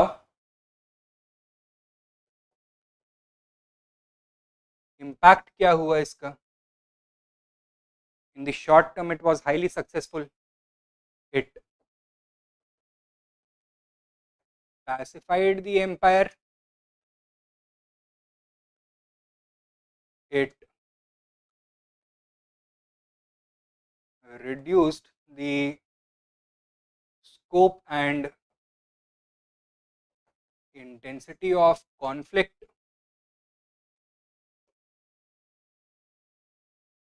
It restored normalcy.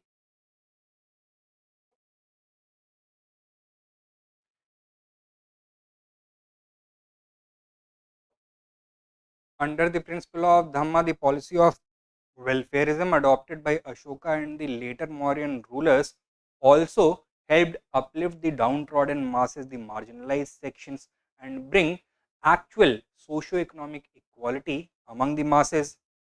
It also resulted in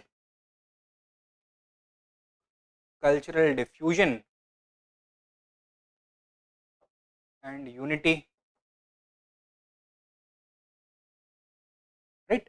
तो ये सारी तो positive impact पड़े, but negative impact भी कुछ पड़े. क्या? धम्मा, बिकॉज द पॉलिसी ऑफ धम्मा, उसको इम्प्लीमेंट करने के लिए स्टेट को बहुत ज़्यादा एक्सपेंडिचर करना पड़ रहा था. That is why it ultimately बैंकरप्टेड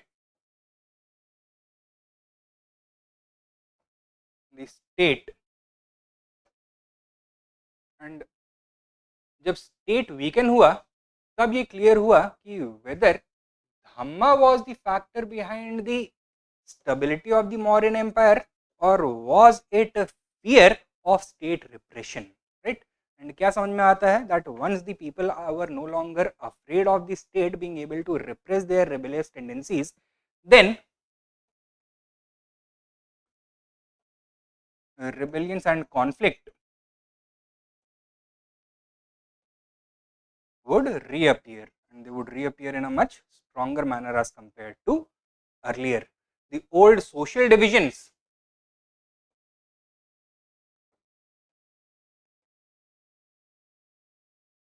would return with a vengeance, and social conflict on religious lines and caste basis that is going to renew once again. This is also going to create an anti-Buddhist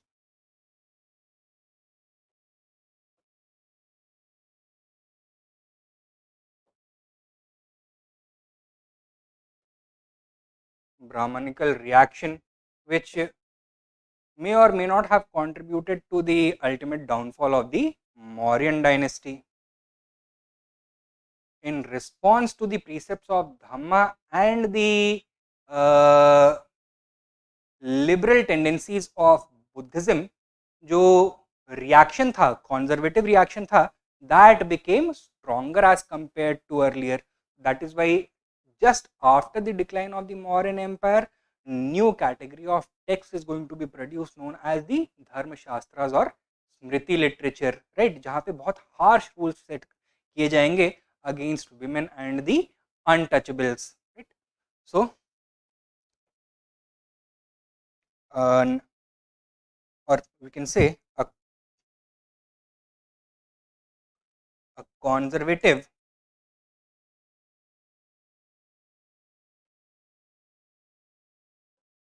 reaction was witnessed, which resulted in the further rigidification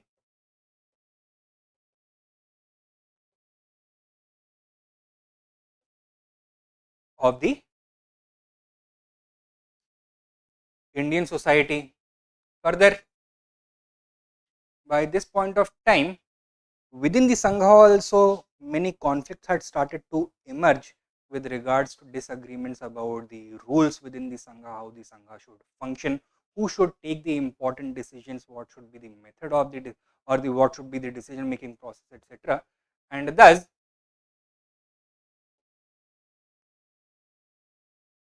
schismatic tendencies within the Sangha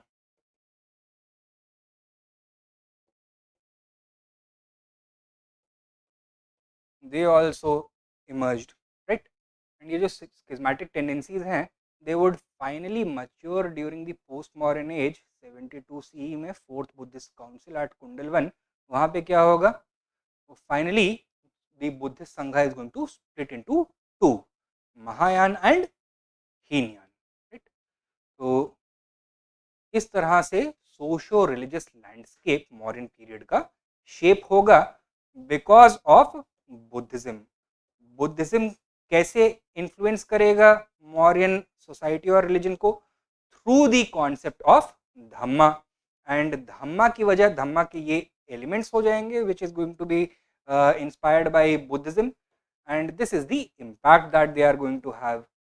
for some period some positive trends are going to be seen, but later जो longer term में है उसमें negative reaction हमको देखने के लिए मिलता है. ठीक है. Now, of course, to address this particular question, आपको पॉलिटी और सोसाइटी दोनों की बात करनी पड़ेगी, लेकिन मेन फोकस सोसाइटी और कल्चरल लैंडस्केप के ऊपर होना चाहिए, not on the political landscape. तो वाइल पॉलिटी को थोड़ा सा बताना तो ज़रूरी होगा, भाई मॉरियन डिक्लाइन होगा, रिबिलियंस एंड कॉन्फ्लिक्ट रिन्यू होंगे, इतना तो बताओगे ही, बट बाकी सारे एस्पेक्ट्स आपको सोशल और रिलीजियस के फील्ड में रखने चाहिए. ओके, तो आगे चलें. Hello sir.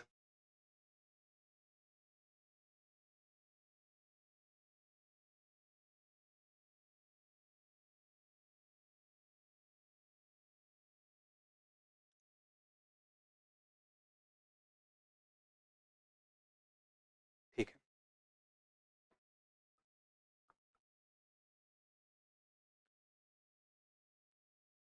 Next question 3C.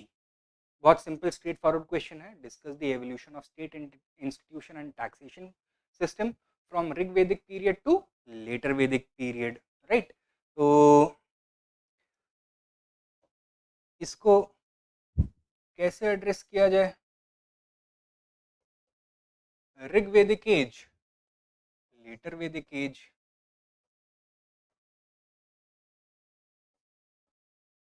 State system और state institutions and taxation system.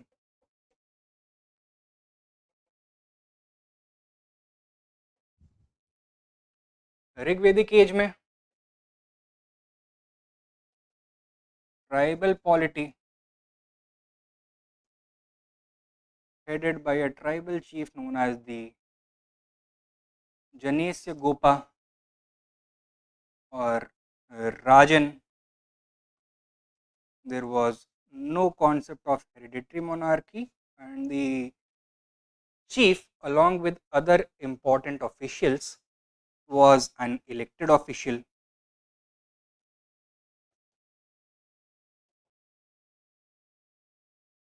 So it was it was characterized by the presence of an elected ruling class. Democratic elements within the Rig Vedic polity were strong, characterized by democratic assemblies such as the Sabha, Samiti, and Vidhat.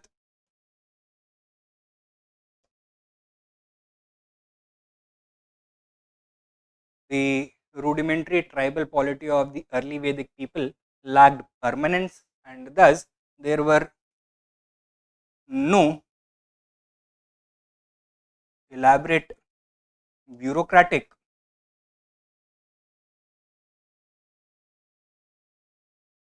institutions.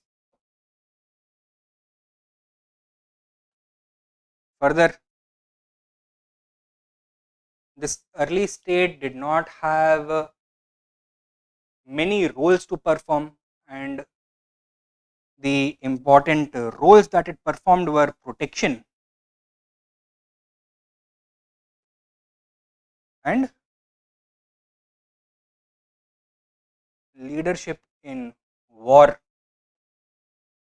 Nature of war was not territorial conflict, rather internecine tribal conflicts used to take place for movable property, primarily cattle.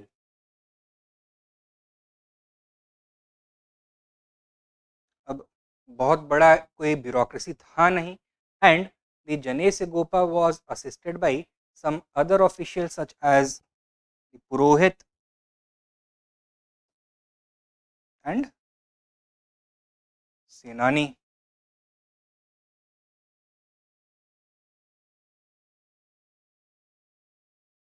The tribe itself was the highest unit of political organization known as Jan.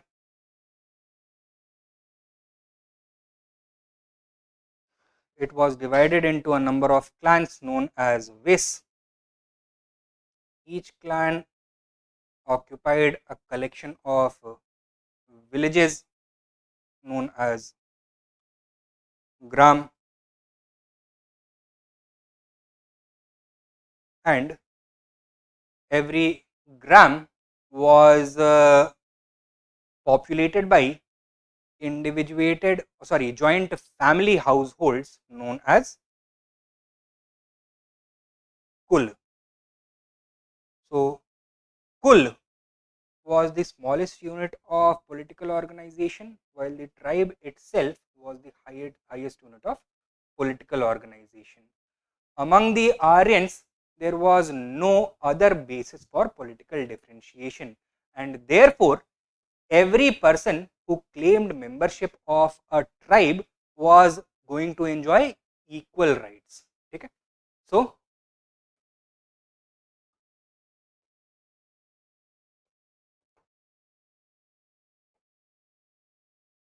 lineage based equal distribution of political rights and privileges was characteristic of the Rig Vedic polity. That means there was no sharp distinction between the between the rulers and the ruled class. But discrimination did exist within the early Vedic political system as well. वो discrimination किसके against होगा? Of people belonging to the same tribe or of against people belonging to other tribes? Other tribes. ठीक है? So non-members were often non-tribe members were often enslaved. So slavery used to exist. ठीक है? तो ये हो गए important characteristics of Rigvedic polity. Now about Rigvedic taxation.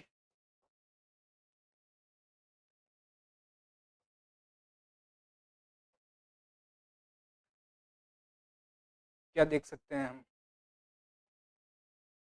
Since state के पास कोई important roles नहीं है except for leading the tribe in battle or in defending the tribe against invasions, therefore taxation की भी कोई बहुत ज़्यादा ज़रूरत है नहीं. So taxation used to take place on voluntary basis.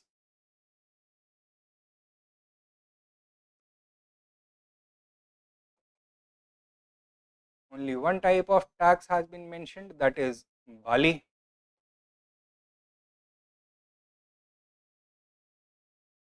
The theoretical basis of Bali was that the king or the tribal chief, I should say, the Janese Gopa, he is protecting the people and therefore they need to show their loyalty towards him by making contributions. So collective defense वाला principle यहाँ पे apply होता था. Secondly, एक और voluntary offering होता था, that was known as bhog. This was a voluntary offering of fruits and flowers made by the people to the ruler. कोई टैक्स एडमिनिस्ट्रेशन को रन करने के लिए अलग से स्पेशल ब्यूरोक्रेसी नहीं था. So there was no bureaucratic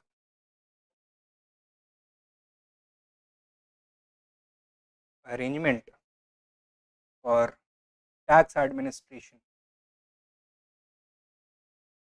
ठीक है, ये हो गया ऋग्वेदिक पीरियड का political and tax system, state system and tax system. Later Vedic age में the tribal polity gave way to territorial kingdoms.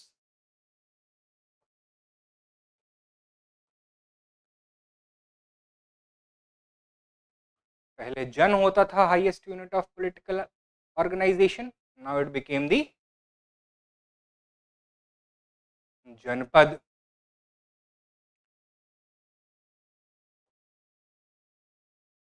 The term Janesya Gopa was dropped from the Vedic vocabulary and the rulers were now universally called Rajans. They were no longer elected officials, rather there was they were hereditary monarchs.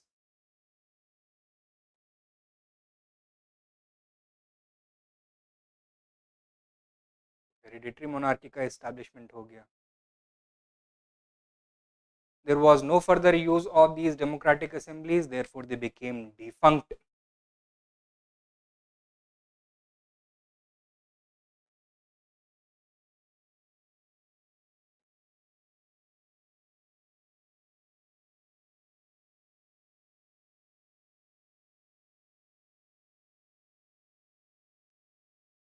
Now, पहले state के जो functions थे, they were limited, therefore no bureaucratic mechanism was required. But now as the state was becoming more developed, तो वो जो lineage based society था, that was getting transformed into a state society. So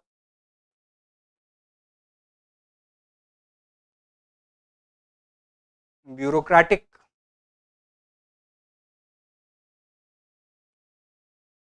mechanisms were created to project royal authority from the upper levels of power to the lowermost levels of power, right? और इसमें किस तरह के officials होंगे? Would they be elected officials or officials who are hand picked and appointed by the rulers? Appointed officials.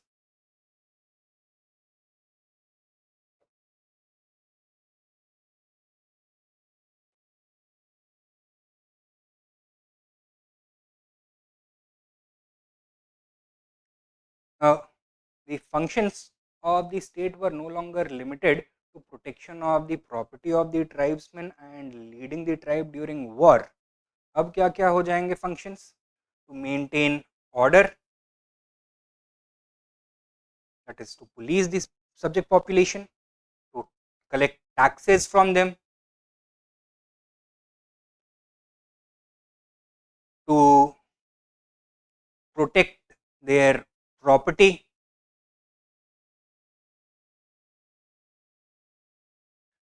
from foreign invasions, and to carry out territorial aggrandizement.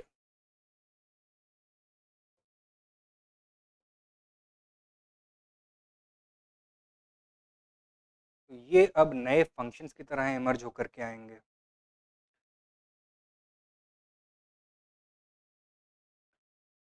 Now, to do these things such as defense or territorial conquest, किस चीज का requirement होगा?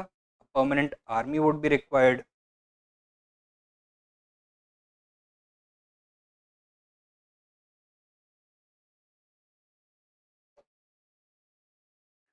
Right. And पहले जो tribal egalitarianism देखने के लिए मिलता था हमें, is that going to continue or is that going to disappear? That is going to disappear. Simply by claiming lineage to a particular tribe, no member of that tribe is going to be given equal status to the ruling class. अब क्योंकि territorial conquest के through rulers have started to expand the areas under their control, therefore जो ये state system run कर रहे हैं उसका कोई homogeneous tribal identity नहीं रह गया है. ठीक है. So power is going to be divided on the basis of material factors. ठीक है. So political stratification is going to start taking place. And finally, rulers are going to become more and more reliant upon the priestly class to legitimize their rule. पहले तो their claim to power was that I am the popular choice, but they can no longer make the claim that they have been popularly elected. Now, अब क्या बोलना पड़ेगा कि I have been chosen directly by God. And ये कौन sanction कर सकता है उनको? The priestly class. तो priestly class कैसे करेगा ये? Through elaborate political rituals such as the Ashwamedh sacrifice, Rajasuya sacrifice, Vajpayee sacrifice. So, an elaborate political rituals emerged to formalize a priest prince nexus which emerged as a major fixture of later Vedic polity. ठीक है, तो ये सारे transformation हमको state system में देखने के लिए मिलेंगे. टैक्सेशन सिस्टम में भी फर्स्ट ऑफ ऑल पहले वॉलेंट्री कलेक्शन होता था, now that is going to give way to compulsory taxation.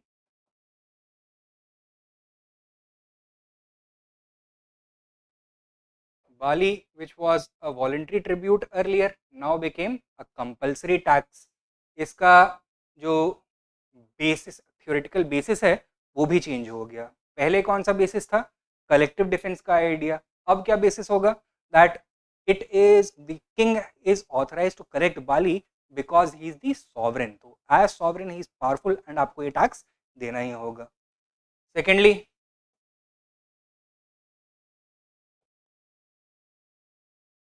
land revenue emerged as the most important form of state income. This was Bhag. Thirdly, due to the growth of secondary economic activities such as crafts production, trade and commerce, commercial taxes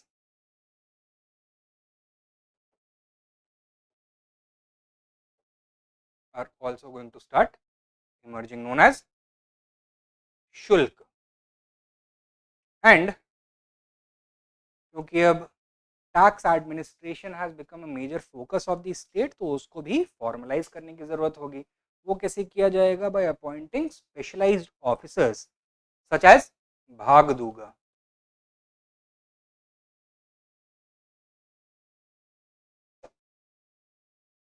ठीक है, तो पहले कोई bureaucratic arrangement नहीं था, अब bureaucratic arrangement emerge हो जाएगा. क्लियर है? तो these are the changes in the taxation system. Now question emerge होता है कि इसको शुरू कैसे किया जाए. तो अभी बताओ कि ये जो भी चेंजेस आ रहे हैं बिटवीन द अर्ली और the between the Rig Vedic and the later Vedic age, what is the force behind it? उसको इंड्यूस क्या कर रहा है? That is the economic changes that have happened from the early to the later Vedic ages. क्या major economic change हुआ है? पहले pastoralism was the mainstay of the economy. Now gradually agriculture is becoming more and more important, and by the end of the later Vedic age, settled agriculture is going to establish itself as the chief economic activity of the later Vedic people, of the Aryans. ठीक है, इसके पीछे कई सारे factors हैं. For example the discovery of, or sorry, the use of new material such as iron, the eastward migration of the Aryan people into the mid Ganga valley, which was more fertile, the gain of knowledge of better farming systems with the growing interaction with the Chalcolithic communities populating the mid Ganga valley, etc. तो इस इन तरह की changes की वजह से ये economic transformation हुआ है. एंड ये economic transformation, this becomes the major, you can say, trigger for these kinds of political changes. तो आपको शुरुआत वहीं से करनी चाहिए. Economic transformation from the Rig Vedic to later Vedic age brought about profound transformations in the political and taxation system of the Aryan people. Right? किस तरह के हुए हैं चेंजेस? तो इस तरह के हुए हैं. एंड कंक्लूड क्या करना चाहिए? इसको और आगे खींच दीजिए. ये जो टेरिटोरियल स्टेट्स हैं, जनपदास,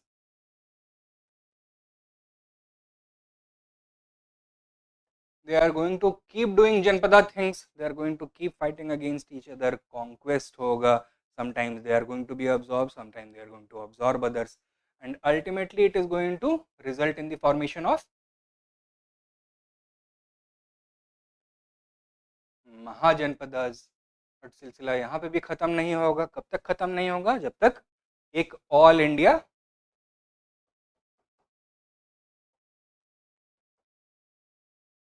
एम्पायर नहीं बन जाता है. How many mahajanapadas? 16. Who ultimately succeeded in creating the empire? Magad. कौन सी dynasty? Nanda, followed by the Mauryans.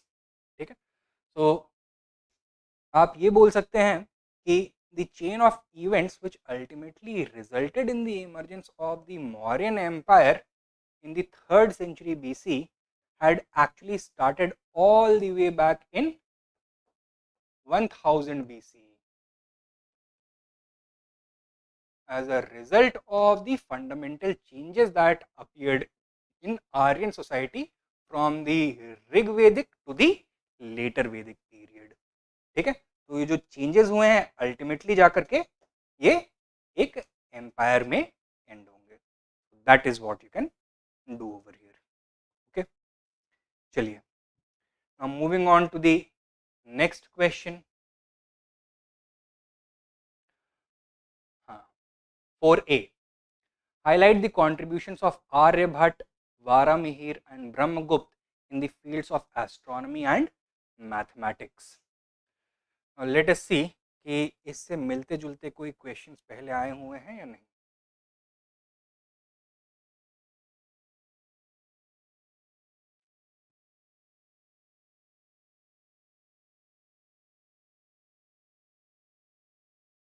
Right, तो गुप्ता पीरियड के कल्चरल फीचर्स में हम इसको प्लेस करेंगे. Let us look at some of the other questions जो इस थीम से आए हैं. Examine the development of religion, literature and fine arts under the Guptas. The Gupta period stands at the center of Indian history. Discuss the development of arts and literature in that Gupta period in the light of this statement. Analyze the characteristics of the Gupta art and compare them with those of Mauryan art. Highlighting the achievements of the Gupta period in the field of literature, science, and technology. Uh, Discuss the experimentations with art and architecture during the Gupta Vakataka period. Right? Then जो themes हैं उसमें क्या कुछ इस तरह के questions आए हैं regarding science and technology. How far is it correct to say that the Indians of the ancient period indulged only in metaphysical things and not in the development of pure sciences? Discuss the scientific and technological developments in ancient India. Trace the scientific and technological developments in India up to 750 AD. Examine the proficiency of ancient Indians in the various crafts, science and mathematics. So there is a convention कि science से इस तरह के question आ सकते हैं, education से इस तरह के क्वेश्चन आ सकते हैं, but it has been almost 20 years जब ये क्वेश्चन लास्ट पूछा गया था. 20 साल के बाद पूछा गया है and that is why it was a surprise to many candidates. ये आर्यभट्ट, वारामिहिर और ब्रह्मगुप्ता ने जो कॉन्ट्रीब्यूशंस किए इन एस्ट्रोनॉमी एंड मैथमेटिक्स उसके बारे में हमको बात करनी है. 20 मार्कर क्वेश्चन है तो 4 पेज में बहुत फुर्सत से बात करने के लिए बोला गया है. ठीक है, तो इसको एड्रेस करने के लिए अगर आपके पास फैक्चुअल इन्फॉर्मेशन नहीं है तो वो नहीं हो सकता है. तो फैक्चुअल इन्फॉर्मेशन होना that is the first pre condition. Behind it देखते हैं कि क्या क्या कॉन्ट्रीब्यूशंस थे इनके. First of all Aryabhata,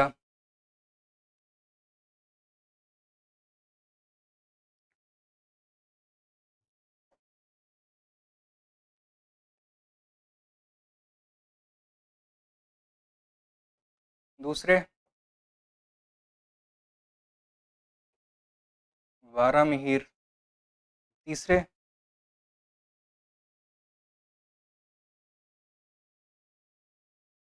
Brahmagupta. We need to talk about there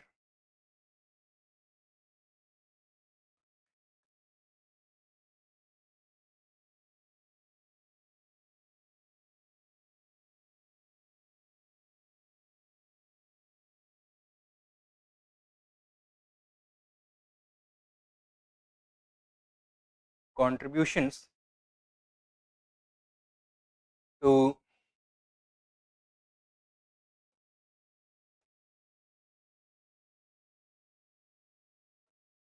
mathematics and astronomy.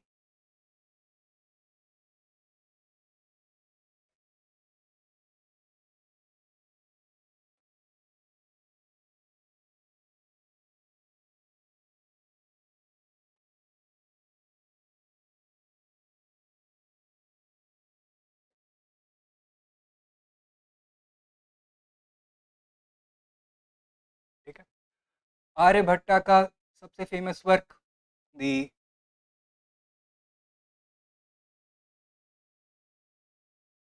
Aryabhatiyam और आर्यभट्टिकम. वारामिहिर का the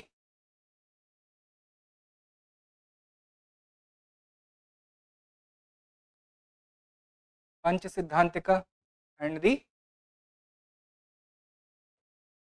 बृहत संहिता and ब्रह्मगुप्त का the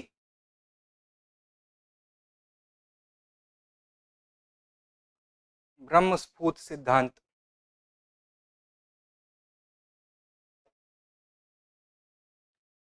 Contribution of Aryabhatta to mathematics.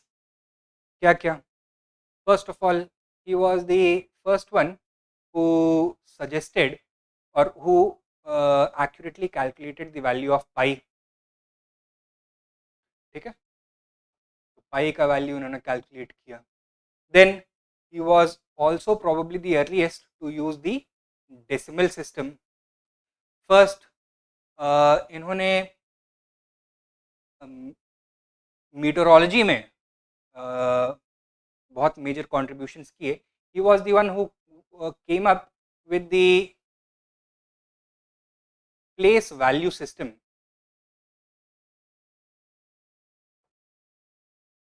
For mathematical notations. Then he also made important contributions to trigonometry by developing the concept of sine, जिनको आर्यभट्टियम में ज्या बोला गया है. ठीक है, तो ये तो इनके कॉन्ट्रीब्यूशंस थे मैथमेटिक्स में. इन astronomy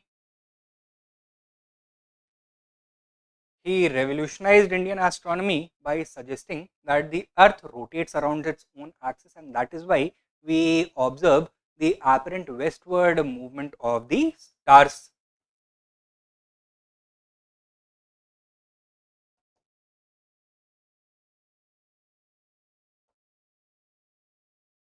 Rotation of the earth on its axis. He also quite accurately calculated the earth's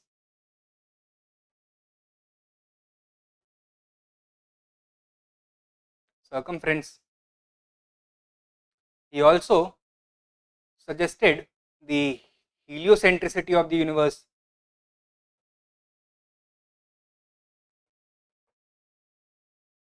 He also calculated the time the different heavenly bodies take to revolve around the sun, the different planets. So he calculated the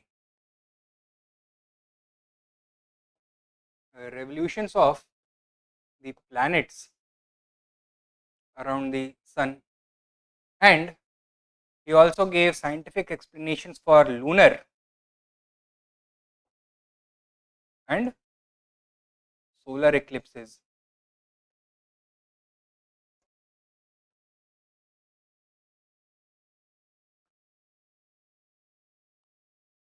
Now coming to Varamihir. Now his contribution in mathematics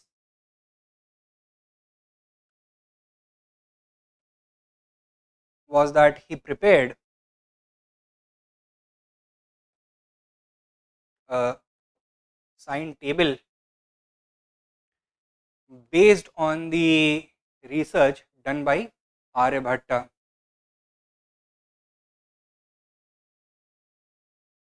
He also made contributions to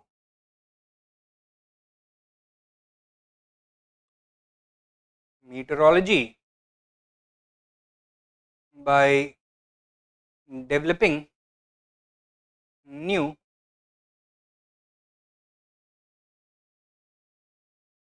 trigonometric theorems. In the field of astronomy, it was he who synthesized the Roman and Greek knowledge of astronomy with the Indian knowledge system.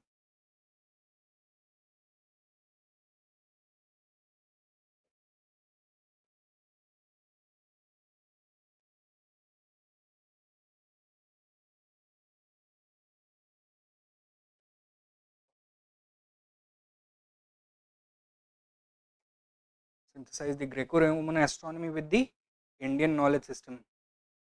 He also studied the movements of comets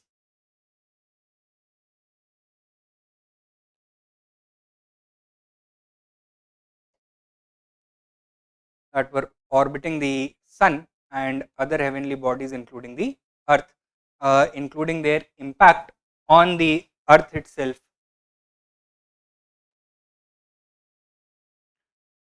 ठीक है, तो ये हो गए इनके contributions to mathematics and astronomy. Then coming to Brahmagupta, he was the first to use the zero as a number and to use negative numbers. He also developed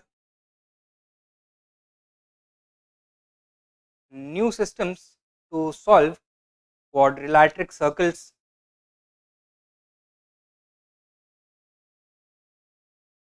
Quadrilateral circles,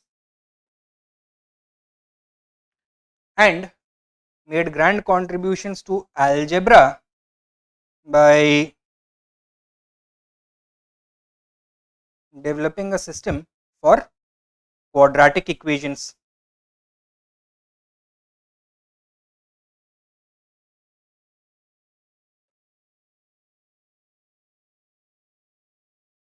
In the field of astronomy also, he refined the research done by previous scholars such as Aryabhatta and Varamihir and developed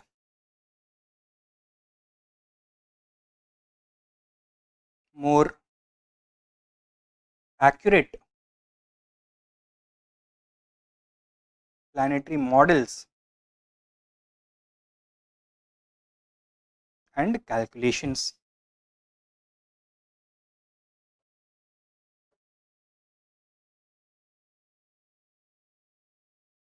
Then he also improved methods to predict the positions and motions of celestial bodies in terms of their elliptical orbits around the sun. तो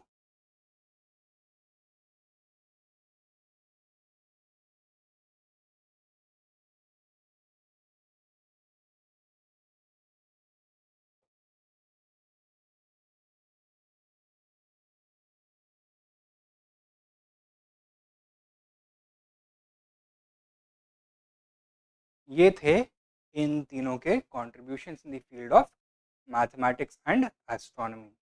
Now, how should we begin writing this answer?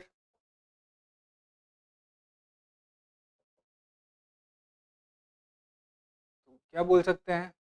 Aryabhata, बृहत संहित, वारामिहिर and Brahmagupta,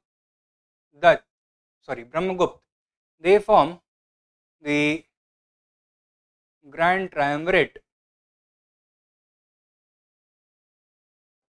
of Indian mathematics and astronomy.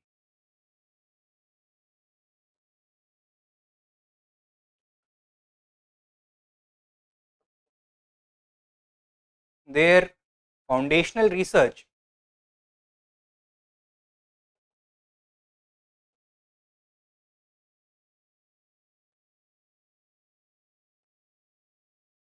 provided the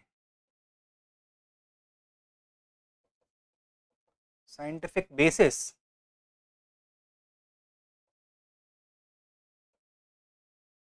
of Indian knowledge.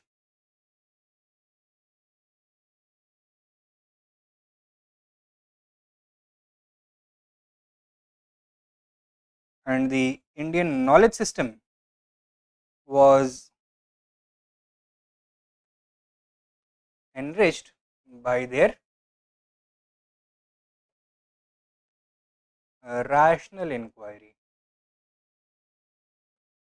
ठीक है, फिर उसके बाद उनके individual contributions. Then finally conclusion में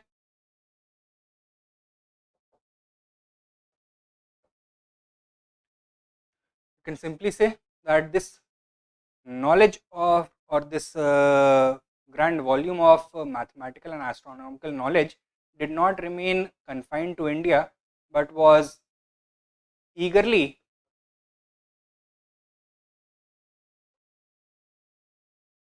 adopted by the Arab world,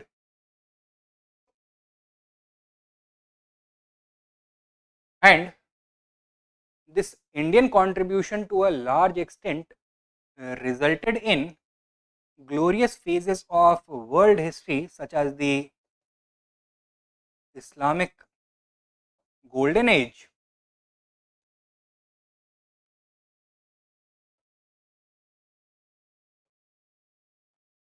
and the Renaissance.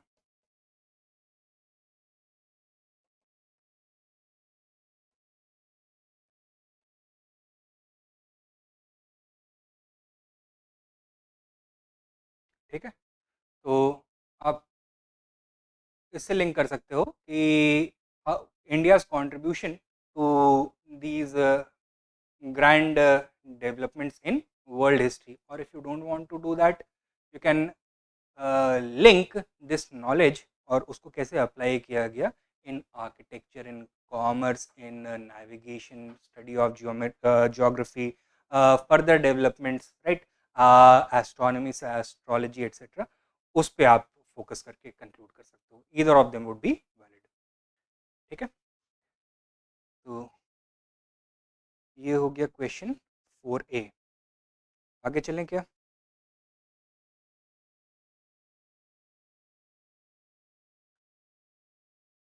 ठीक है,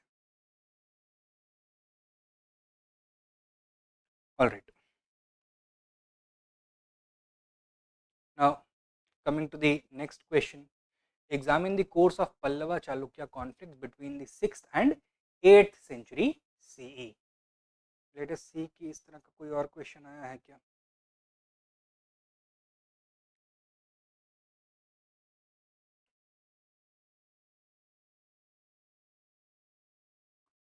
Yeah. Chalukya Pallava struggle. Trace briefly the history of the struggle between the Chalukyas and the Pallavas, analyze its causes and bring out its importance. Give an account of the struggle for supremacy in South India between Chalukyas of Badami and the Pallavas. Give an account of the rise of the Chalukyas and Vatapi and their struggle with other rulers. Write a note on their patronage of the arts and examine the course of Pallava-Chalukya conflict between 6th and 8th century CE. तो after a gap of about 20 years दोबारा से Pallava Chalukya struggle का theme re introduce किया है. Now we were anticipating कि question तो आ सकता है पल्लवा चालुक्य से, but the question would not be about ये course of the conflict, rather it would be about the nature of the conflict. क्या ये रिलीजियस स्ट्रगल था, डायनास्टिक स्ट्रगल था, एथनिक स्ट्रगल था, or were some other factors responsible for it. हालांकि वो exact वो question नहीं आया है, लेकिन जो ट्रेडिशनल कन्वेंशनल थीम्स पहले पूछे जाते थे आज से 20 साल पहले, वही वाला थीम रिपीट हो गया है. वंस अगेन एक फैक्चुअल अप्रोच आपको लेकर के इसको एड्रेस करना होगा. Beginning of the conflict,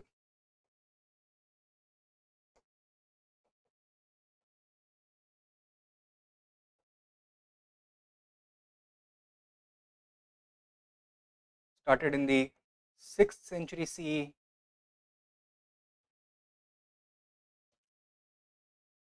when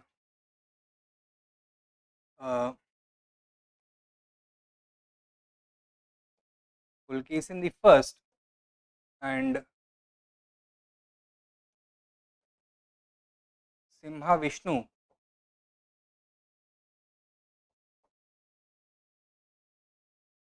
the first of the Pallava dynasty consolidated their control over the Deccan and Tamil Nadu respectively and began expanding further. Pallavas began expanding towards the north, and the Chalukyas were seeking to expand their boundary towards the south. कहाँ पे आकर के लड़े ये? रायचूर दोआब के लिए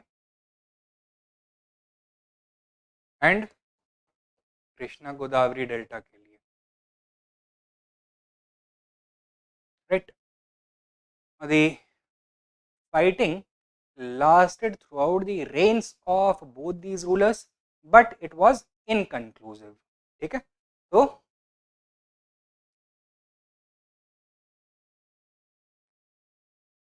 back and forth, low intensity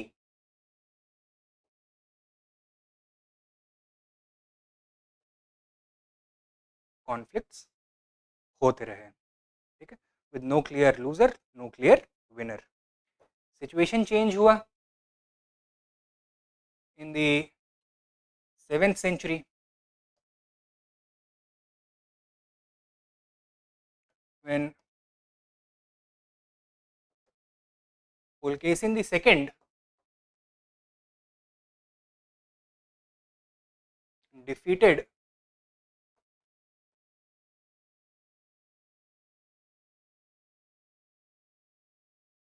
Mahendravarman I and entered Kanchipuram. He destroyed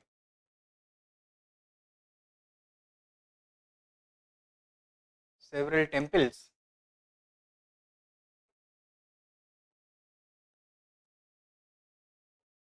annexed much of Pallava territory,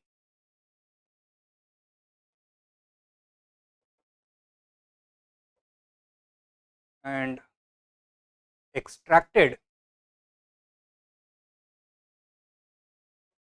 a huge war indemnity.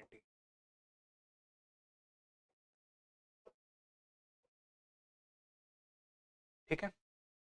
Now, with this, the balance of power had swung firmly in the favor of the Chalukyas, and his victory over the Pallavas is also recorded in the famous Aihole inscription. Then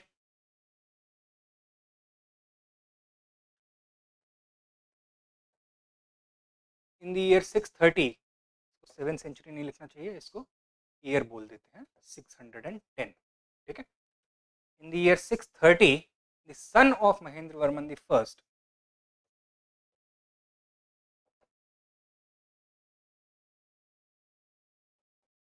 Narasimhavarman I, he defeated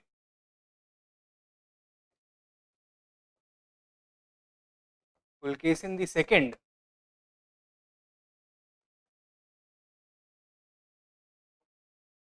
and conquered Vatapi or Badami, thus taking the title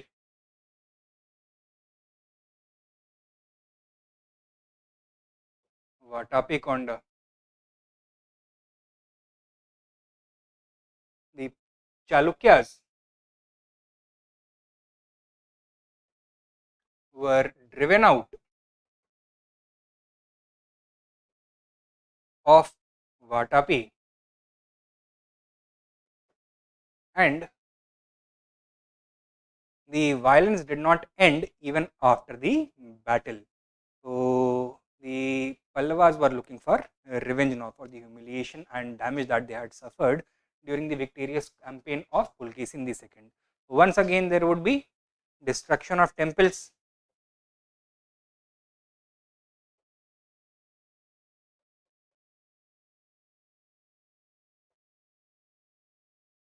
and extraction of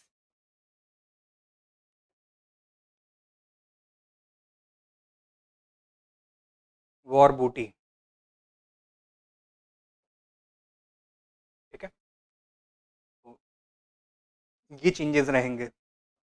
Now the throne at Vatapi remained vacant for the next 13 years before the Chalukyan line was restored in 643 CE by a ruler called Vikramaditya the First.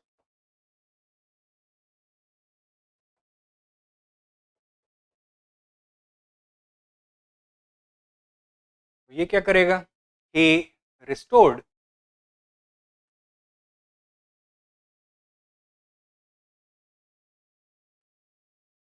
Chalukyan rule over the Deccan. And is he going to be satisfied only with the Deccan? No. He sought to expand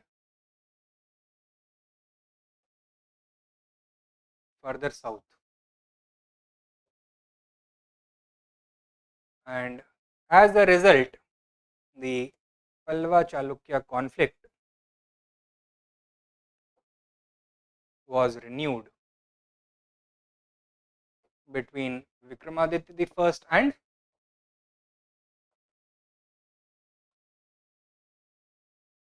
Narasimhavarman the Second. This conflict is going to continue with several reversals of fortune on both sides. Somebody their fortunes would be higher, sometimes somebody else's fortunes would be higher. तो ये back and forth चलता रहेगा. And finally, the struggle began entering its final stages in the beginning of the 8th century, so around 710 CE.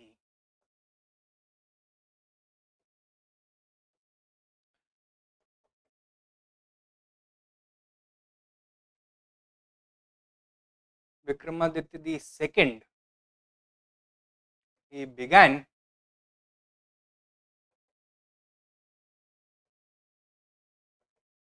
disengaging with the Pallavas. Why? Because the internal situation was not very healthy.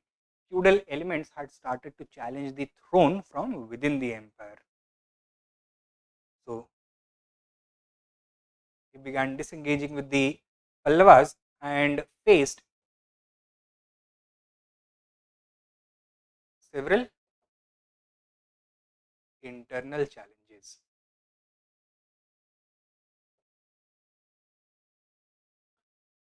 And ultimately, the Chalukyas of Badami were overthrown by their own feudatories, that is the Rashtrakutas.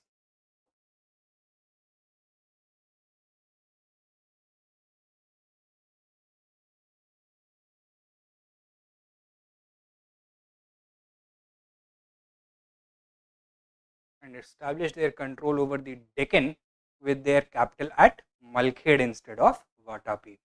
Okay? And once the Rashtrakutas consolidated their power, are they going to remain confined in the Deccan region only? No, they are going to seek to expand their control both towards the north as well as the south. In the north, they began to engage in lengthy conflicts with the Gurjar Pratiharas and the Palas, and to the south they began engaging the last remnants of Pallava power as well as the newly emergent Chola power. ठीक है, तो चोलास और पल्लवास दोनों के साथ ये south में ये कॉन्फ्लिक्ट को जारी रखेंगे. वंस अगेन वहां पे भी सेम ट्रेंड देखने के लिए मिलेगा, कभी किसी का पलड़ा भारी है, कभी किसी का पलड़ा भारी है. ठीक है. Now, तो ये हो गया the course of the struggle between the Pallavas and Chalukyas between the 6th and 8th century. What is the important takeaway from here? Was Pallava-Chalukya conflict a unique conflict for this region, or was this part of the historical arc of this region? It's part of the historical arc of this region. Pallavas से Chalukyas का conflict हुआ, राष्ट्रकूटास से चोलास का conflict हुआ, and Vijayanagar से बहमनी का conflict हुआ. तो it is part and parcel of the geography of the Deccan and the deep south की दोनों जगहों पर independent power centers emerge होंगे, and when they are when they have consolidated their control over their core regions, they will seek to expand their influence at the cost of the other. So that is what we should highlight in the conclusion. Okay. Now coming to the final question for the day. Examine the role played by Agraharas in the promotion of education in the early medieval India. Let us see इस similar कोई question आया है नहीं. तो long term trends of Indian history में education से एक question आया है. Write a short essay on Nalanda Mahavihara. Second, assess the educational system in early India and identify important educational institutions of the period. और यहाँ पे जो क्वेश्चन है it is much more specific. First of all we don't have to talk about whole of ancient India, we only need to talk about early medieval India and specifically the role played by a single type of institution, that is Agraharas. ठीक है. तो सबसे पहले तो ये बताओ कि Agraharas हैं क्या.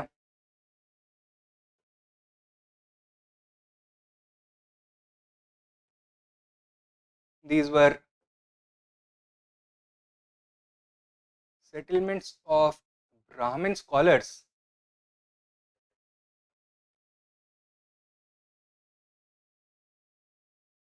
set up through land grants.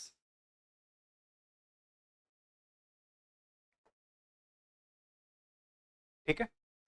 And they emerged as a major locus for education and learning during the early medieval age.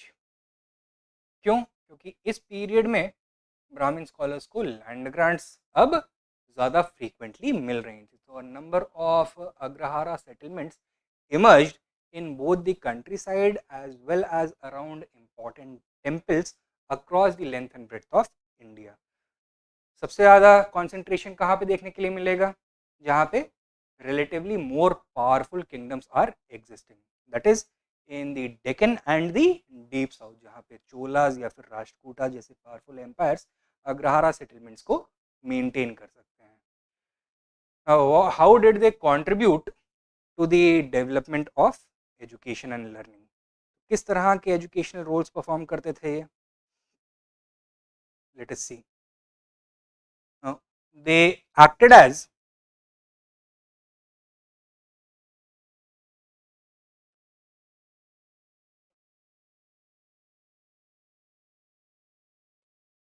centers of Vedic education and scriptural learning.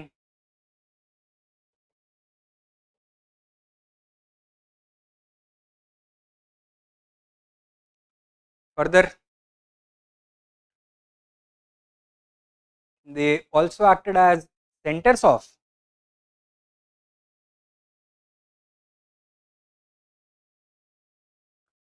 secular education in fields such as mathematics, the sciences, philosophy, medicine,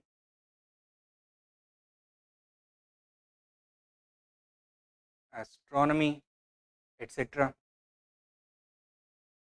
Further, since they were the results of land grants, they were deeply associated with the agrarian economy. So, they also emerged as centers of agrarian research.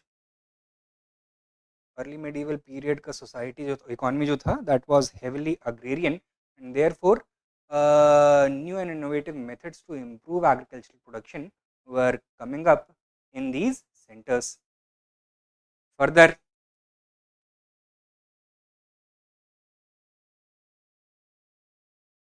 they also acted as centers for preservation and transmission of local knowledge, तो जो local customs हैं और local knowledge systems हैं उनको जो great Indian knowledge system है उसको integrate in centres में किया जाता था. Further they also emerged as centres for linguistic development,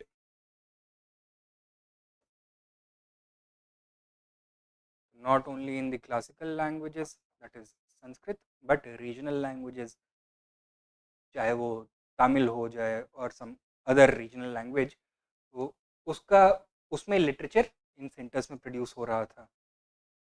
further they also emerged as centres of cultural excellence.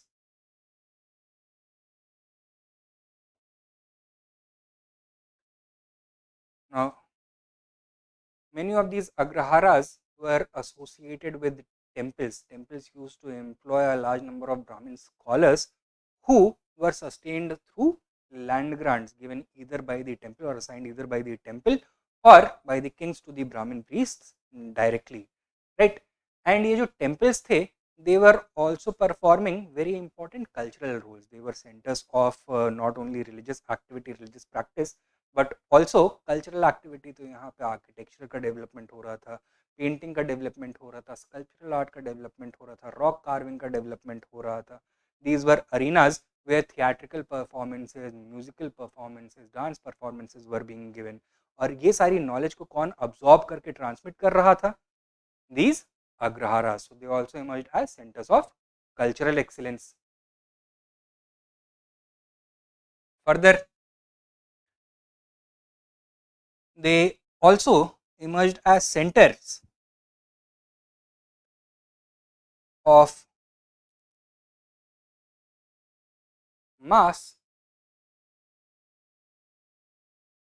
vocational training. ये जो वोकेशनल ट्रेनिंग है ये एक्चुअली इन अग्रहाराज में नहीं होती थी, but through the Puranic literature that was being developed and circulated through these centres, एक जो वोकेशनल नॉलेज है that was being transmitted from the scholarly section, from the educated classes to the working classes. Since there was no direct interaction through the literary and oral medium, क्योंकि ये Puranic literature जो है that used to be recited among the lower castes, right, and the working section of the population. तो इसमें इसके through कुछ vocational training के best practices भी की भी उनको एडवाइस दी जाती थी, राइट. अच्छा, then they were able to preserve the continuity of ancient Indian knowledge systems, क्योंकि ये उसको ऑलरेडी इनहेरिट करके ही उसको आगे इम्प्रूव कर रहे थे. दे preserved and continued the Indian knowledge system for posterity. And regardless of the political situation, they were able to perform these educational roles. Why? Because they were functioning with a relative degree of autonomy, because they were self dependent. अपने आप को support करने के लिए they used to enjoy land grants, right? And as a result they were not dependent upon continuous royal patronage. So it did not matter कि कौन सा ruler बैठा हुआ था. ये जो institutions हैं during the early medieval age, they all enjoyed land grants and thus they were able to keep performing these functions. ठीक है, तो this is how Agraharas contributed to the promotion of education in the early medieval age. और ये जो second last वाला point था ना, you should in fact, sorry second last नहीं, हाँ, preserved and continued the Indian knowledge system for posterity. This you should mention in the conclusion.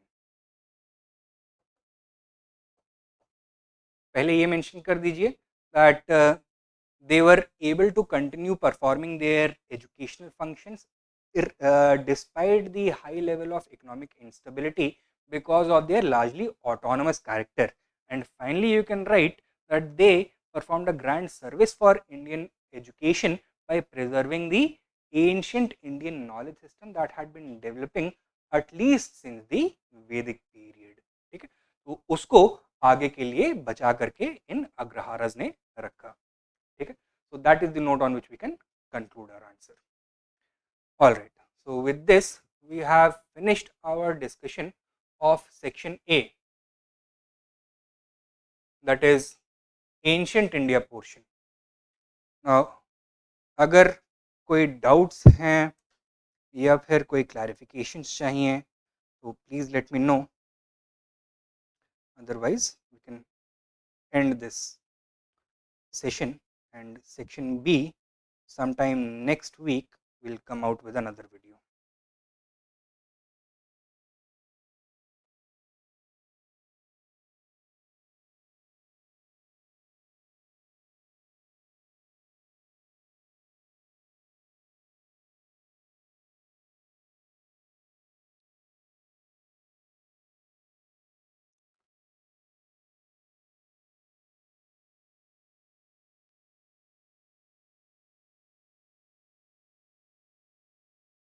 Is there anything I can help you guys with?